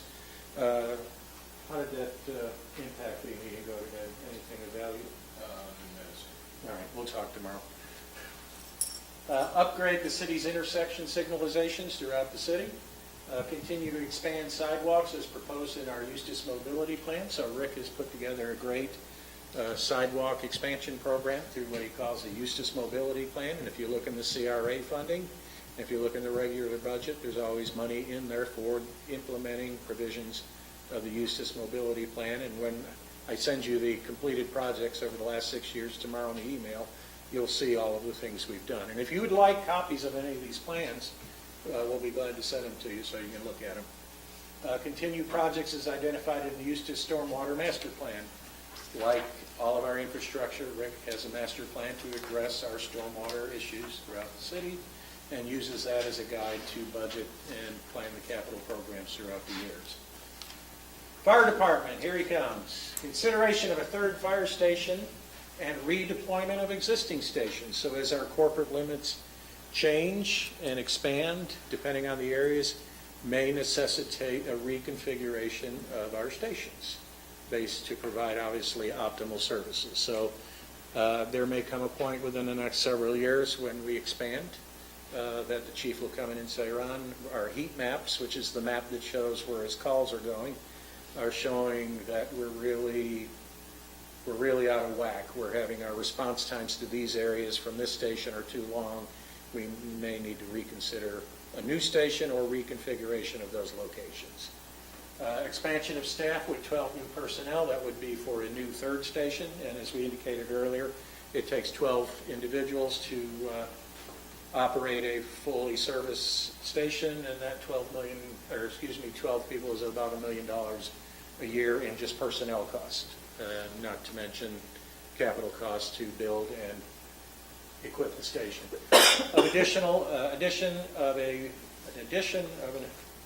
How about another fire officer for training? Finance Department wants to provide for a reasonable millage rate, which will meet the needs of the city in offering our quality services for all of our programs, and obviously meets the needs and, I'll add a word, satisfaction of the citizens of the city of Eustis. Developing, maintaining, advocating for fiscally responsible and sustainable budgets and related management recommendations. Provide for an annual 5-year capital improvement plan, which we'll be reviewing here in the next couple of weeks, which will assist in determining the need to adjust rates and or provide bonding or other financial needs for water and sewer systems, as well as ensure the availability of funds for infrastructure needs within the sales tax capital projects plan. Actually, at this meeting, we'll be presenting a proposal. Every 5 years, we have to do a study to evaluate our water and sewer rate increases for each 5-year period. So that 5-year period has expired. Rather than farming that out like they did several years ago at a cost of $40,000, Mike and Nellie, for the most part on his staff, we did that analysis in-house, saved us $40,000 on that analysis. And the proposals moving forward are only, and I'm saying only because really in the public utility system, these are pretty low increases, 2.5% increases for each of the next 5 years. And that's pretty darn low and shows that our public utility system is in a good place at this point in time. And that includes incurring that 2.5 includes incurring $7 million in debt for the new Bates Avenue plant. So that's pretty good. So, good job, Mike. To see. Uh-oh. What happens, Ray? That's it. We're done. Anybody have any questions, concerns? Yeah, I'd like to hear from the fire chief. Oh, Are you sure? Yes. Fire chief. Fire chief. boy, I'm glad I got comfortable. You know, this can go on for a while. I know. 3 minutes. Yeah, where's the clock? 3 minutes. We're only 3 minutes, sir. 3 minutes. 3 minutes, David. Just a quick question, Mike. How many, because I know we have the mutual aid. Yes. How often do we, do you know off the top of your head, how many times do we have departments from outside of Eustis to come inside city limits to help? Oh, every day. It's a normal occurrence. On the northwestern side of Eustis, Station 72 and Station 20, which is Squad 7, are right on our city boundaries. Mm-hmm. And we do closest unit response. They're first out to Hazleton Village, Grand Island, and that they're running the bulk of the calls in that area just because of that. Mm-hmm. What about the south end? South end, we're pretty good. I mean, 22 is in a good location. Now that Tavares has relocated their fire station, they closed down their old one and moved it more central to their city. Our station is actually covering more of our south end and going into Tavares a bit. Mount Dora has a station just on the other side of 441 there on 19 that comes into a lot of Eustis on that south side where the Burger King and everything was. We still beat them to that fire the other day though. But they come in a lot there. And then on the southeast side, Station 35, which is Mount Dora's main station on Donley. Time. Does run a lot. Yeah, you got to fill out a card. They do run. They do run a lot of calls for us in like 44 Gables and such because they're closer. Yeah, he indicated earlier that in terms of the amount of calls coming in, so agencies coming into the city, more agencies are coming in than we're sending out. So we're receiving a better benefit from the auto aid than we're providing. Right, the part Yeah, that. but I still don't like it. I agree. Oh, yeah, at some point, the card's gonna get called. What'll happen is, I foresee it at some point, the county will move a station out, and then we will have to fill that station in somehow to keep our ISO at 2. So we need to start planning for that now. We do, because the enclaves or something, if they say they decide that 27, which is really meant to cover the enclaves, if the enclaves, they decide that that's not detrimental to them anymore, they could pull that station out, and then that would be a critical hit for us on our ISO for our responses. Yeah, so if the county abandons Station 27, a lot of the enclaves that they're serving now will end up serving those. Okay. Yeah, we're already serving them by Ottawa. I was going to say by Correct. Ottawa, we're We've already got serving. them. We've already got them, but it's kind of a mutual thing. Sure. But they'll, So how long would it take for us to be fully operational if the county decides to back away? Oh, right now it would be tough. I don't have the staffing to do anything like that. I'm running critical mass on 2 stations. I don't have enough to. There would be no way to put a 3rd truck on the road. You'd have to hire more people. So how long would it take you to do that if we told you, and we're not? Yeah, But yeah. if we told you today, we need to get this up and going, how long? would I it- 6-9 months to put out, hire, and get them trained, and then. no, I think Talk you about a meant, building. You talk I about think you third meant location. Everything. a new Just station. Oh, and build a Yes. new station? Personnel, Oh, everything that you need to. 18 months, 24 months, build and then staff, yeah. It's critical now. Yeah, Yeah. so we need to start planning for that. It takes 2 years to get that going. What would be the most beneficial location for you as you see a third Uh, location? My 3rd station would be somewhere around the fairgrounds up in that area. Okay. Because that would be the punch between everything the county's running for us in that area. How would that affect Station 23 though, Mike? 20, that wouldn't affect 23 too much if 27 stayed. If 27, 27's the key station. And how would that affect us if the county were to abandon Station 27 though? I would recommend moving 23 down to 27 and then putting a 3rd station up where we really need it, which is the north end. So those are all the considerations we have That's to what have. We have to make some assumptions that the county may eventually close Station 27. Right now, as long as we have the auto aid and the county has Station 27 where it's at, Yeah. moving a new station to the fairgrounds makes sense because it puts them 1, 2, 3. But if the county abandons this, we've lost all that coverage. And then our logistical service area should shift to accommodate that. Kind of like a triangle, it should be in a triangle then at that point. All right. If they abandon a station, can you use it or get it back? Yeah, there's What things that we happens? could, nobody, and understand, we're talking about this, there's no conversation Right. about them leaving the Right. station. Oh, yeah. Right. These are just theoretical things that we have to pay attention to, because in our ISO review, in the survey that we've done, stations 72, 20, and 27 are critical stations for us, because 27's inner city. So we really have to pay attention to those, because that could hurt us severely. Yeah, if the county moved their stations that are on our periphery right now and moved them out, we would probably lose our IS2 rating to a 3. Yeah, we probably would, because the fire we had the other day by the fairgrounds, we had a 3-minute response time, and the county was 3rd truck in on that. So for a response, you're supposed to have 14 people on a fire within 7-8 minutes. We had full complement there in 4 minutes. That's pretty unbelievable. That's almost an ISO 1, really. But we wouldn't be able to do that if those stations weren't there. Yeah, and as a commercial business, I mean, for that ISO to go back up, Yeah. Yeah. our rates go up. Yeah. Our rates go up. It's a great advantage for us to have that ISO. So let's just say, in theory, they did get rid of 27. Is that something that we would keep 23 and then hire more people if, let's just say they rented for whatever reason? It We could depends put on, more people it to depends on a 27. number of factors, what stations that they abandon and where we grow. I was speaking of 27. Correct, that's what I'm saying. If they were to remove 27, then Mike would have to shift one of our stations further east. And we would still remain 23. We'd still keep that there, correct? Or abandon that? Right now, 23 is in a terrible place. If you look at a heat map, 23 is not in a very good strategic location. So would you abandon that? I would consider it. I would consider putting that station in a more viable place. If you want, I'll show you some heat maps so you understand what. I understand what you're talking about. Okay, yeah, there's just, Station 23 is not in a red dot where you'd want it to be. It's, Maybe it was back in the day. yeah, I don't know if that was a it consideration isn't or now. not.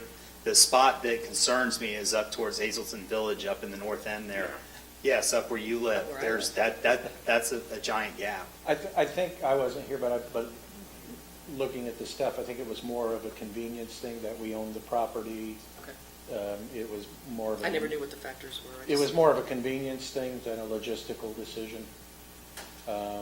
The problem is if the county abandons Station 27 and we move out there, and we're still under the provisions of the auto aid, Yeah. and if the county moves theirs way out there, then our coverage area will extend further east from that station. So then we're covering areas that are outside the city limits. We would actually could be providing services to Lakes and Mount Dora.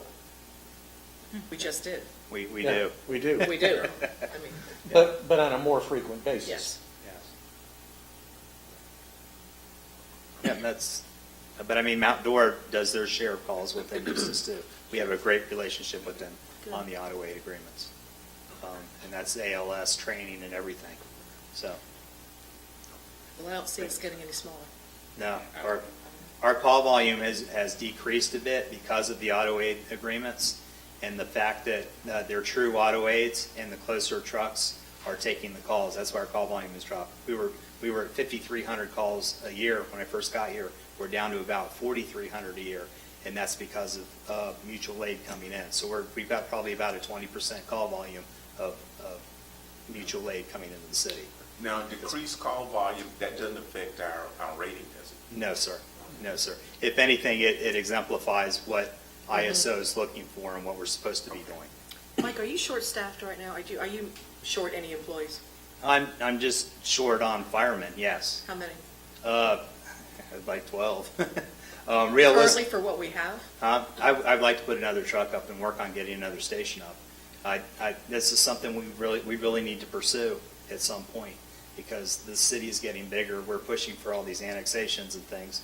And I watch this stuff, and every time the city gets bigger, I look at the ISO footprint, and we have more to cover, and my staff isn't getting bigger. So, and the call volume. Trucks that we have. Yeah, Well, yeah, and the call volume's starting to creep back up again. You know, now that auto aid is in and people are moving into the city of Eustis, the call volume is starting to creep back up again. what was the truck that you just, not the brush truck, but what was the truck you just got up and running? Well, we just got the ladder. The ladder's our newest truck, ladder No, I 22. thought you parked one of them because you didn't have enough employees. Oh, well, The rescue. we took Yes, the the rescue off the road.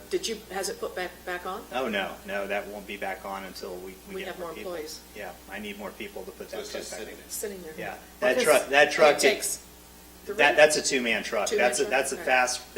that's a fast response truck to keep the ladder truck available for fires, is what that is. And How often do you think we would use that? we would use that a lot if we could get it on the road. It would actually push some of the mutual aid out because the ladder truck gets tied up.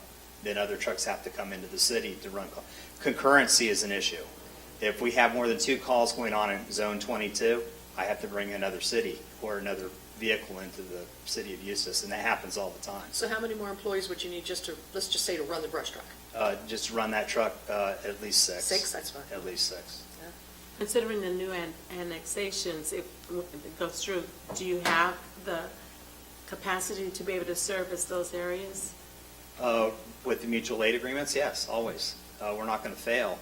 It's just how successful do we want to be, and how much do we want to rely on other entities helping us? Yeah, that was part of our negotiations when we were negotiating with the county on the annexation agreement out east. They wanted to, because those annexations were going to be closer to Station 27, they felt that they would be running the lion's share of the calls out there. So they wanted us to allow them to continue to collect their fire assessment and their fire taxes out in that area to continue to provide services in that area because they were doing that. So that was part of that, the consideration of those, and that may come up with the future discussions. Who's running more calls out there now? Where at the Thrill Hill area. Thrill Hill area. I wouldn't say we're not running them, but they do have a couple of stations out there that are handling that area.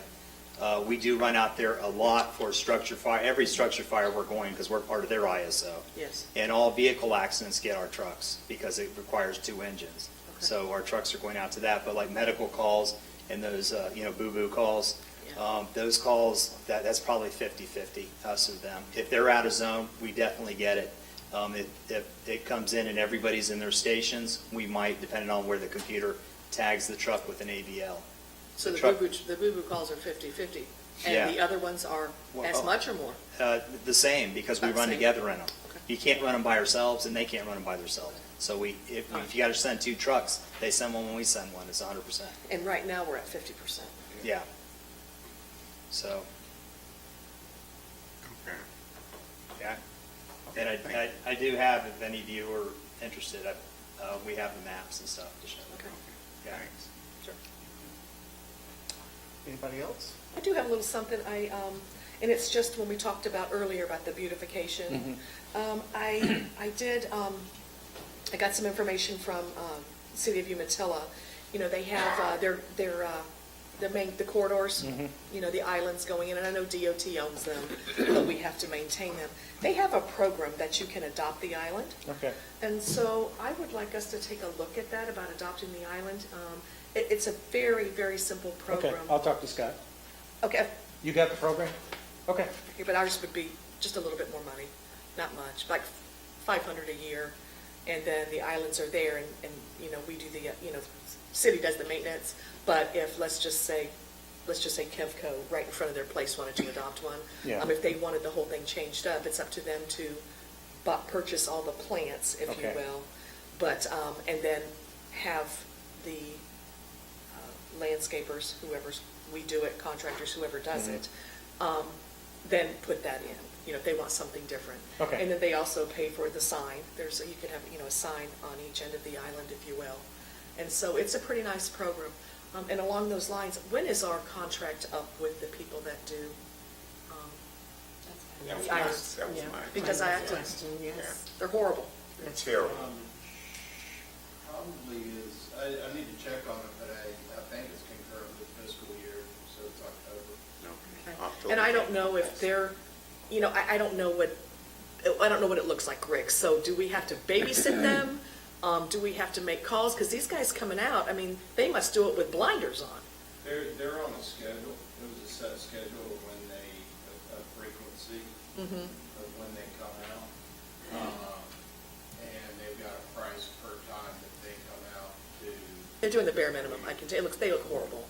They look horrible. Because they get, like, I know when we were doing them, we got a lot of complaints as well with our guys. They actually look worse. They looked better with our guys. exactly. Yeah, No, I know LaFleur has the contract through Umatilla. That I do know. Yeah. So, and that was one thing Scott had shared with me. Okay. So, but I don't know what that contract looks like, but It'll expire September 30th, so we can look at it as we go through the budgeting yeah, process. I just, Yeah, what we'd like to do is get rid of the ornamental stuff and go back with the trees, with the decorative trees and grass. It's easy to keep up. The ornamental stuff that got put in there, Yeah, it's kind of. it was a DOT grant yeah. that we got, but You look at the moss and the trees, they're not even pulling it out. There's no mulch. It looks horrible. Anyway, my thought was, this definitely is not going to save anything, No. but it's a nice little community project, and I think I'd like for us to consider it. Well, the goal. Eustis had it before You think? Umatilla ever had it. Really? We did. Years ago. My dad's island was the very first one that was done. Really? The chamber did it. What happened? Is it just a program? That's me. No, just like anything. People didn't continue to maintain them. So the goal tonight was to give you an overview and where we are, where we've been, and where we think we want to go. So I've given you those sheets. Obviously, if the plan isn't for you to give your input, but I'd like to have another meeting after you have time to consider.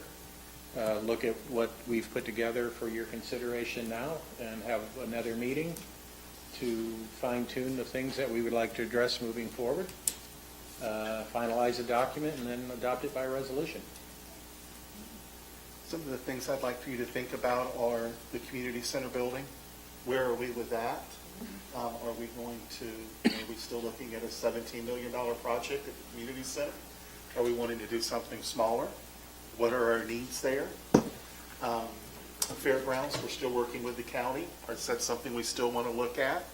The gym for Parks and Recreation. Where do we want to go with that? What direction do we want to see that take? So those are some important areas that we need to look at and take in consideration as you write down your ideas. So I have some concerns here. I want to just run over real quick. The parking lot behind Bay Pharmacy. We have not resurfaced it. We have not landscaped it. The parking lot at the chamber has not been resurfaced. They look horrible. We got beat up on social media last year and the year before for weeds growing out of our storm drainage systems on Orange Avenue. I was out there yesterday. There's weeds coming out of there as tall as I am.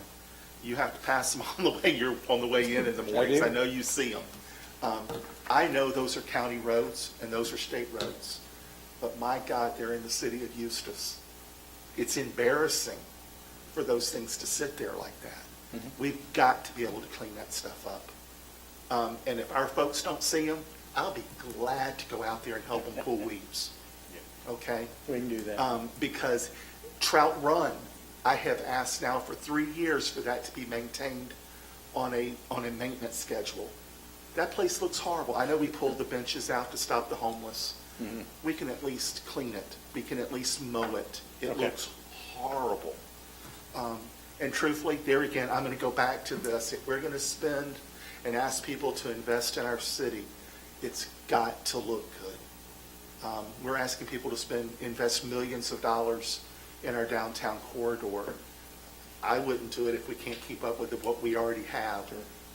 So that's my own personal opinion there. But let's come up with a plan to get all that stuff addressed and make sure we look as good as we possibly can. I know we've got other things that we need for our fire department's a need, our police department's a need. And I'm looking forward to a plan once Craig gets his chance to really get into the office there at the police department to come up with a plan to move us forward there. I think from what I'm hearing, he's got great ideas, and I know it's going to cost us money. And that's been our tie back as a city for so long. I think that, we all try to be so conservative with what we're doing.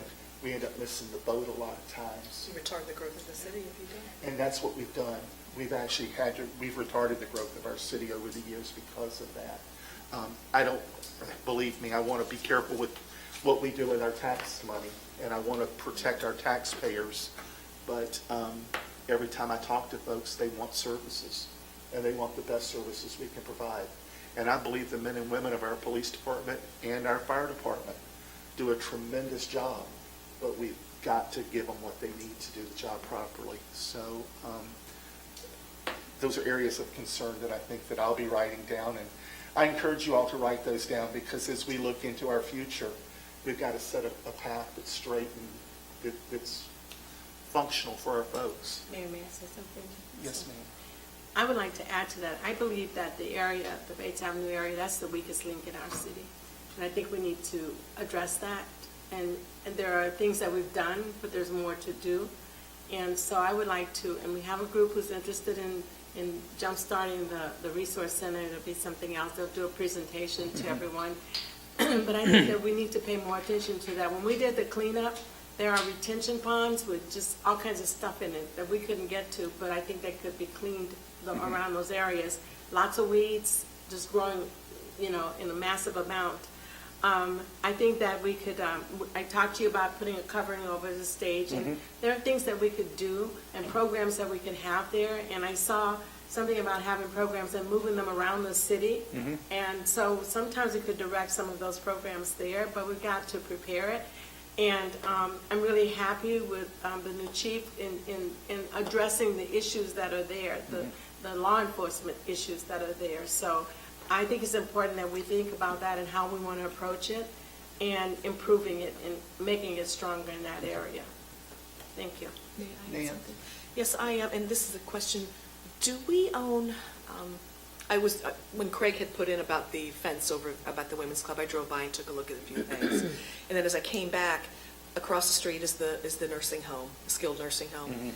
And then behind that, if you will, is a parking lot. Do we still own that parking lot? We don't own that, that's Tom Zahn's lot. Okay, and then his next to that as well, correct? Well, we own, if you're standing on the front porch of the women's club there, Uh-huh. the lot that's right there to the left on that street there, that's ours. The two lots behind that, Okay, over here is Tom's, right next to it. They butt each other. yeah, the ones on Dewey, those belong to Yes. Tom. Okay, could we I'll please get with- talk to Mr. Zahn I will because they talk to look Mr. horrible? Zahn. And I will tell you, because the one needs to be fixed so bad. It does, yeah. It's dangerous. It is. It is a problem. Yep. And I just like to see us take a more proactive approach instead of a reactive approach.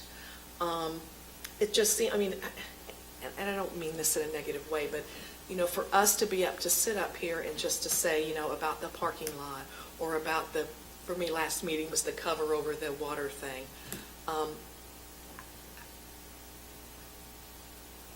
I think they should already be being done. And I don't know if, maybe I'm just not aware of a maintenance schedule, but I would just like to see us take a more proactive approach about our city. And, you know, again, with the beautification, you know, when you come in here, someone told me yesterday, and it really hurt my feelings, they didn't mean to, but they were talking about Eustis and said, oh, it's just a drive-through so we can get to Umatilla. We don't ever stop there. And I mean, it's true. and I know, and it really made me feel bad. It made me feel bad. And, you know, we're the third largest city in the county, and I know we're the fourth lowest per capita income. So I know that we have some issues to deal with. It's all, there's, I'd just like to see us. it's all about resources. And I understand that, but I would just like to see us, we're going to have to work together on this. That's why some of the workshops and things we Correct. have coming up to take a look at those things.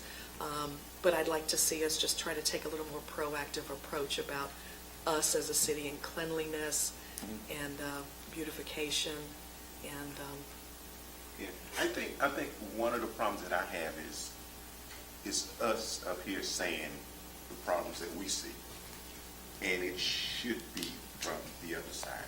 We're taking care of this, and we're not getting that. Okay. So, yeah, that's the problem that I see. Anything else, Lily?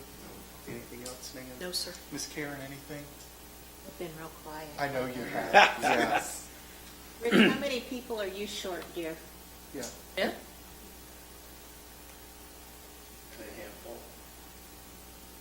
Probably Because more than a lot of the handful. things, a lot of the things we're talking about are Understand. our lowest paid people that I keep saying, you know, if we want all of this stuff done, he's got to have people, he's got to be able to pay them. So it all comes down to money and resources. Yeah, So- as I said earlier, we have half the amount of employees per capita as the other communities in the Yeah, triangle. Karen, what did we have in 2008? We had 400 and something Oh, I employees. couldn't even tell you. And what are we at today? 220. Yeah. So, you know, I know Rick has his guys out there a lot, and they do a lot. So, you know, it's going to take people. It's going to take people. Yeah, I mean, there's different things we can do. I mean, you've noticed we've been doing the paving there on the east side of Eustis, a lot of that here in the last month. We are self-performing that construction rather than contracting that out, because it saves us money, because we have low amount of resources in our street funds, so we self-perform those things. And by self-performing a lot of the construction projects, that obviously takes away from our ability to do some of the other maintenance issues that we do. So, yeah, I mean, we could establish a section in Rick's department solely for the maintenance and upkeep of all cities' properties, but obviously resources, we do what we can with the resources that we have. Do we, and I think you and I talked about this months ago. Grant writers here in the city. Each staff has grant writers that are experts in the particular grants for their department. Police department has a grant writer that writes police grants. Fire department has, I've written grants before, Aaron's written grants. I guess what kind of grants are you looking at? And I understand that each department has someone that can do that. But does each department have someone that has the time to do that? Yes. Because I don't think that's the case. Okay. It would be great if we could have one person designated for the city to go out and find the grants. I know at one point we had, one or two? We have that many, yeah. But I'm sure, I know that the PD may be different because they have the one guy there. But I don't think Mike has the time to do it.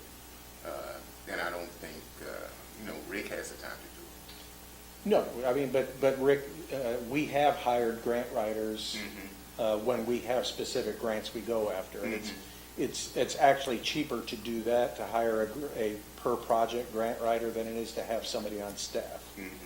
Because the problem is with a multi-purpose grant writer, there's not one grant writer, and I've written grants for years, there's not one grant writer that has the knowledge and ability to write and administer the variety of grants through the variety of programs. The other problem is all of the grants that are available, there's not a lot of grants available to address some of the issues that we've discussed. Yeah, and I mean other things. It's not correct. Not Yeah, I mean, Rick wrote a grant, and we got, how much did we get from St. John's for the sewer plant? $6 million? No, the project was $2 million, $2.5 million. How long did it take you to write it, Rick? Yeah, it's not as much the writing as the administrating afterwards. Yeah. What was that process? How long was that process for you? It covered the time of the construction. You know, when you get the grants, there's Davis Bacon, there's Buy American, there's a lot of different parts associated with that. We get some help from the engineers, and I had Daniel, my engineer, basically he was on the job the whole time. I think what probably really was asking, I think that probably was really asking is how many labor dollars did we, you know what I'm saying, and time did it take you for that whole entire, to write that and to do that grant Probably, versus, you know what I'm saying? Probably about 70,000. Yeah. I mean, but then looking at an employee, if you hire, you know what I'm saying? I think that's what you were alluding to, correct?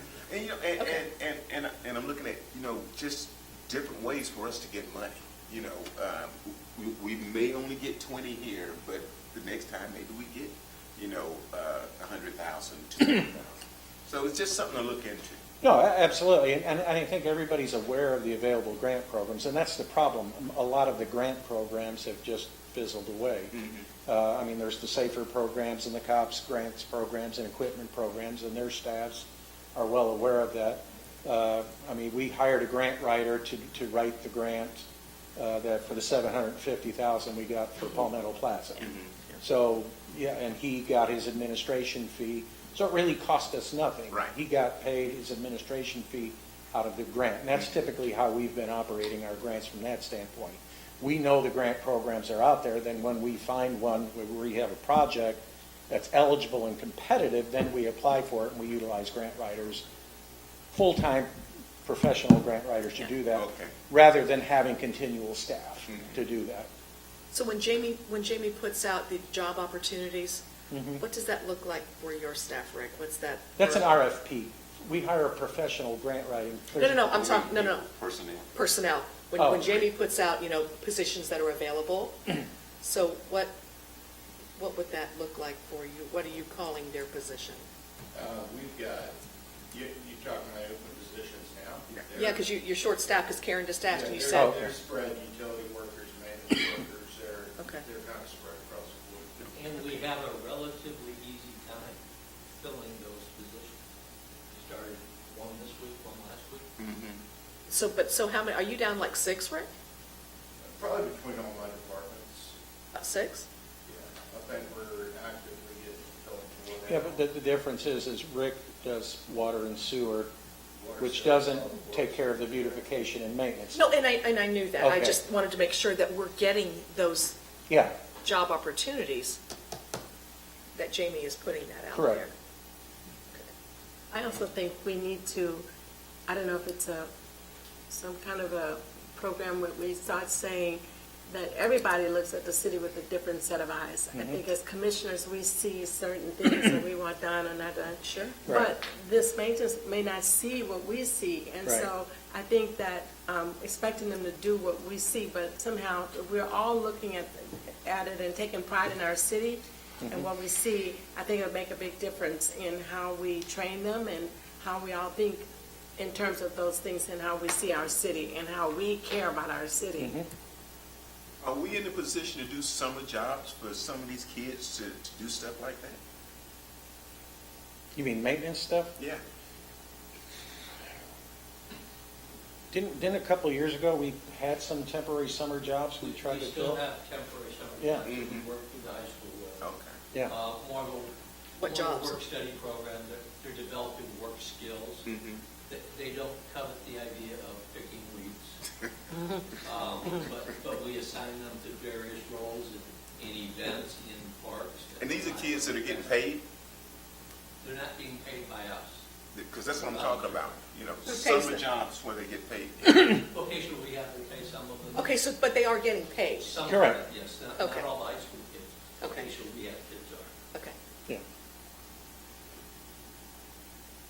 Anybody have anything else? You ready to go on? No, I'm fine. I'll sit here. Well, what I'd like for you to do, you can do it one of two ways. Complete your lists and send it to us, and we'll incorporate that as part of the overall document, or you can bring them into the next meeting, but I would ask, take a week, send them to us, your comments and additions to the plan that you would like to see.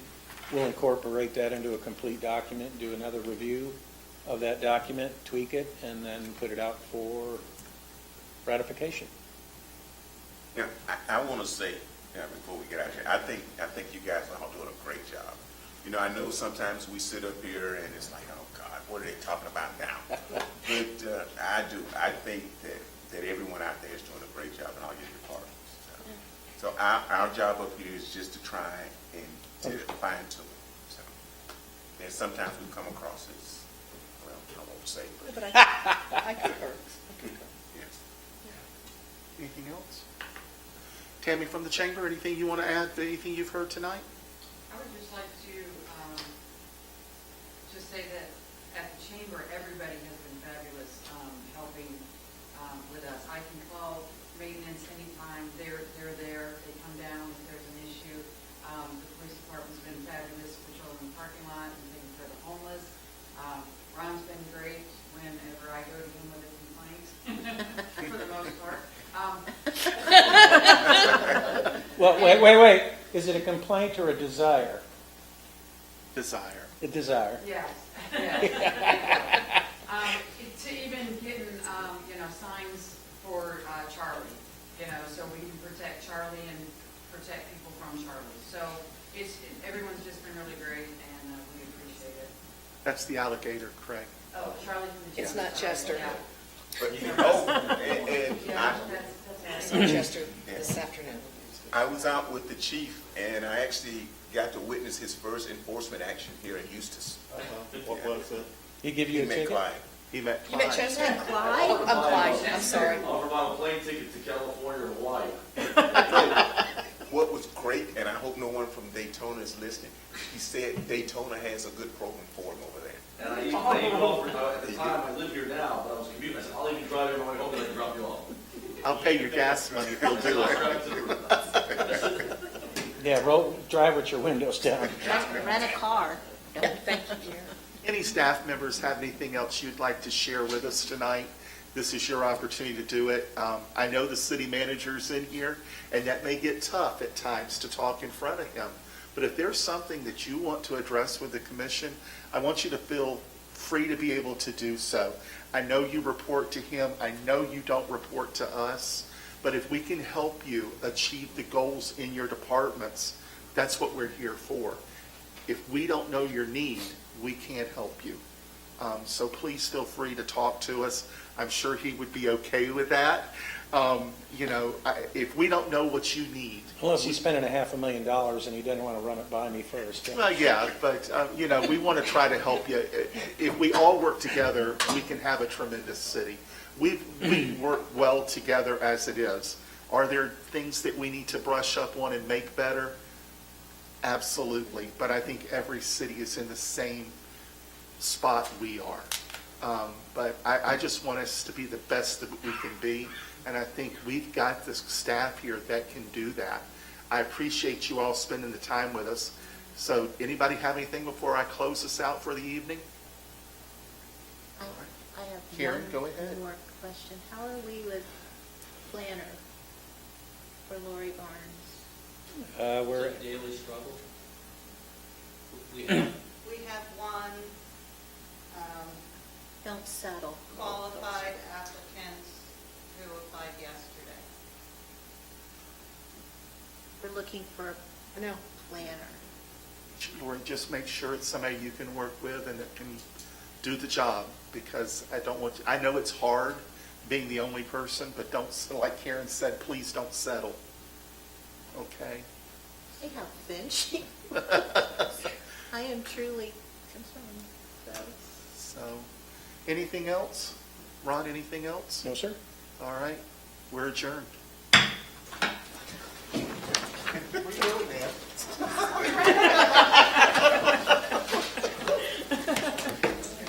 We have to put depends in the budget?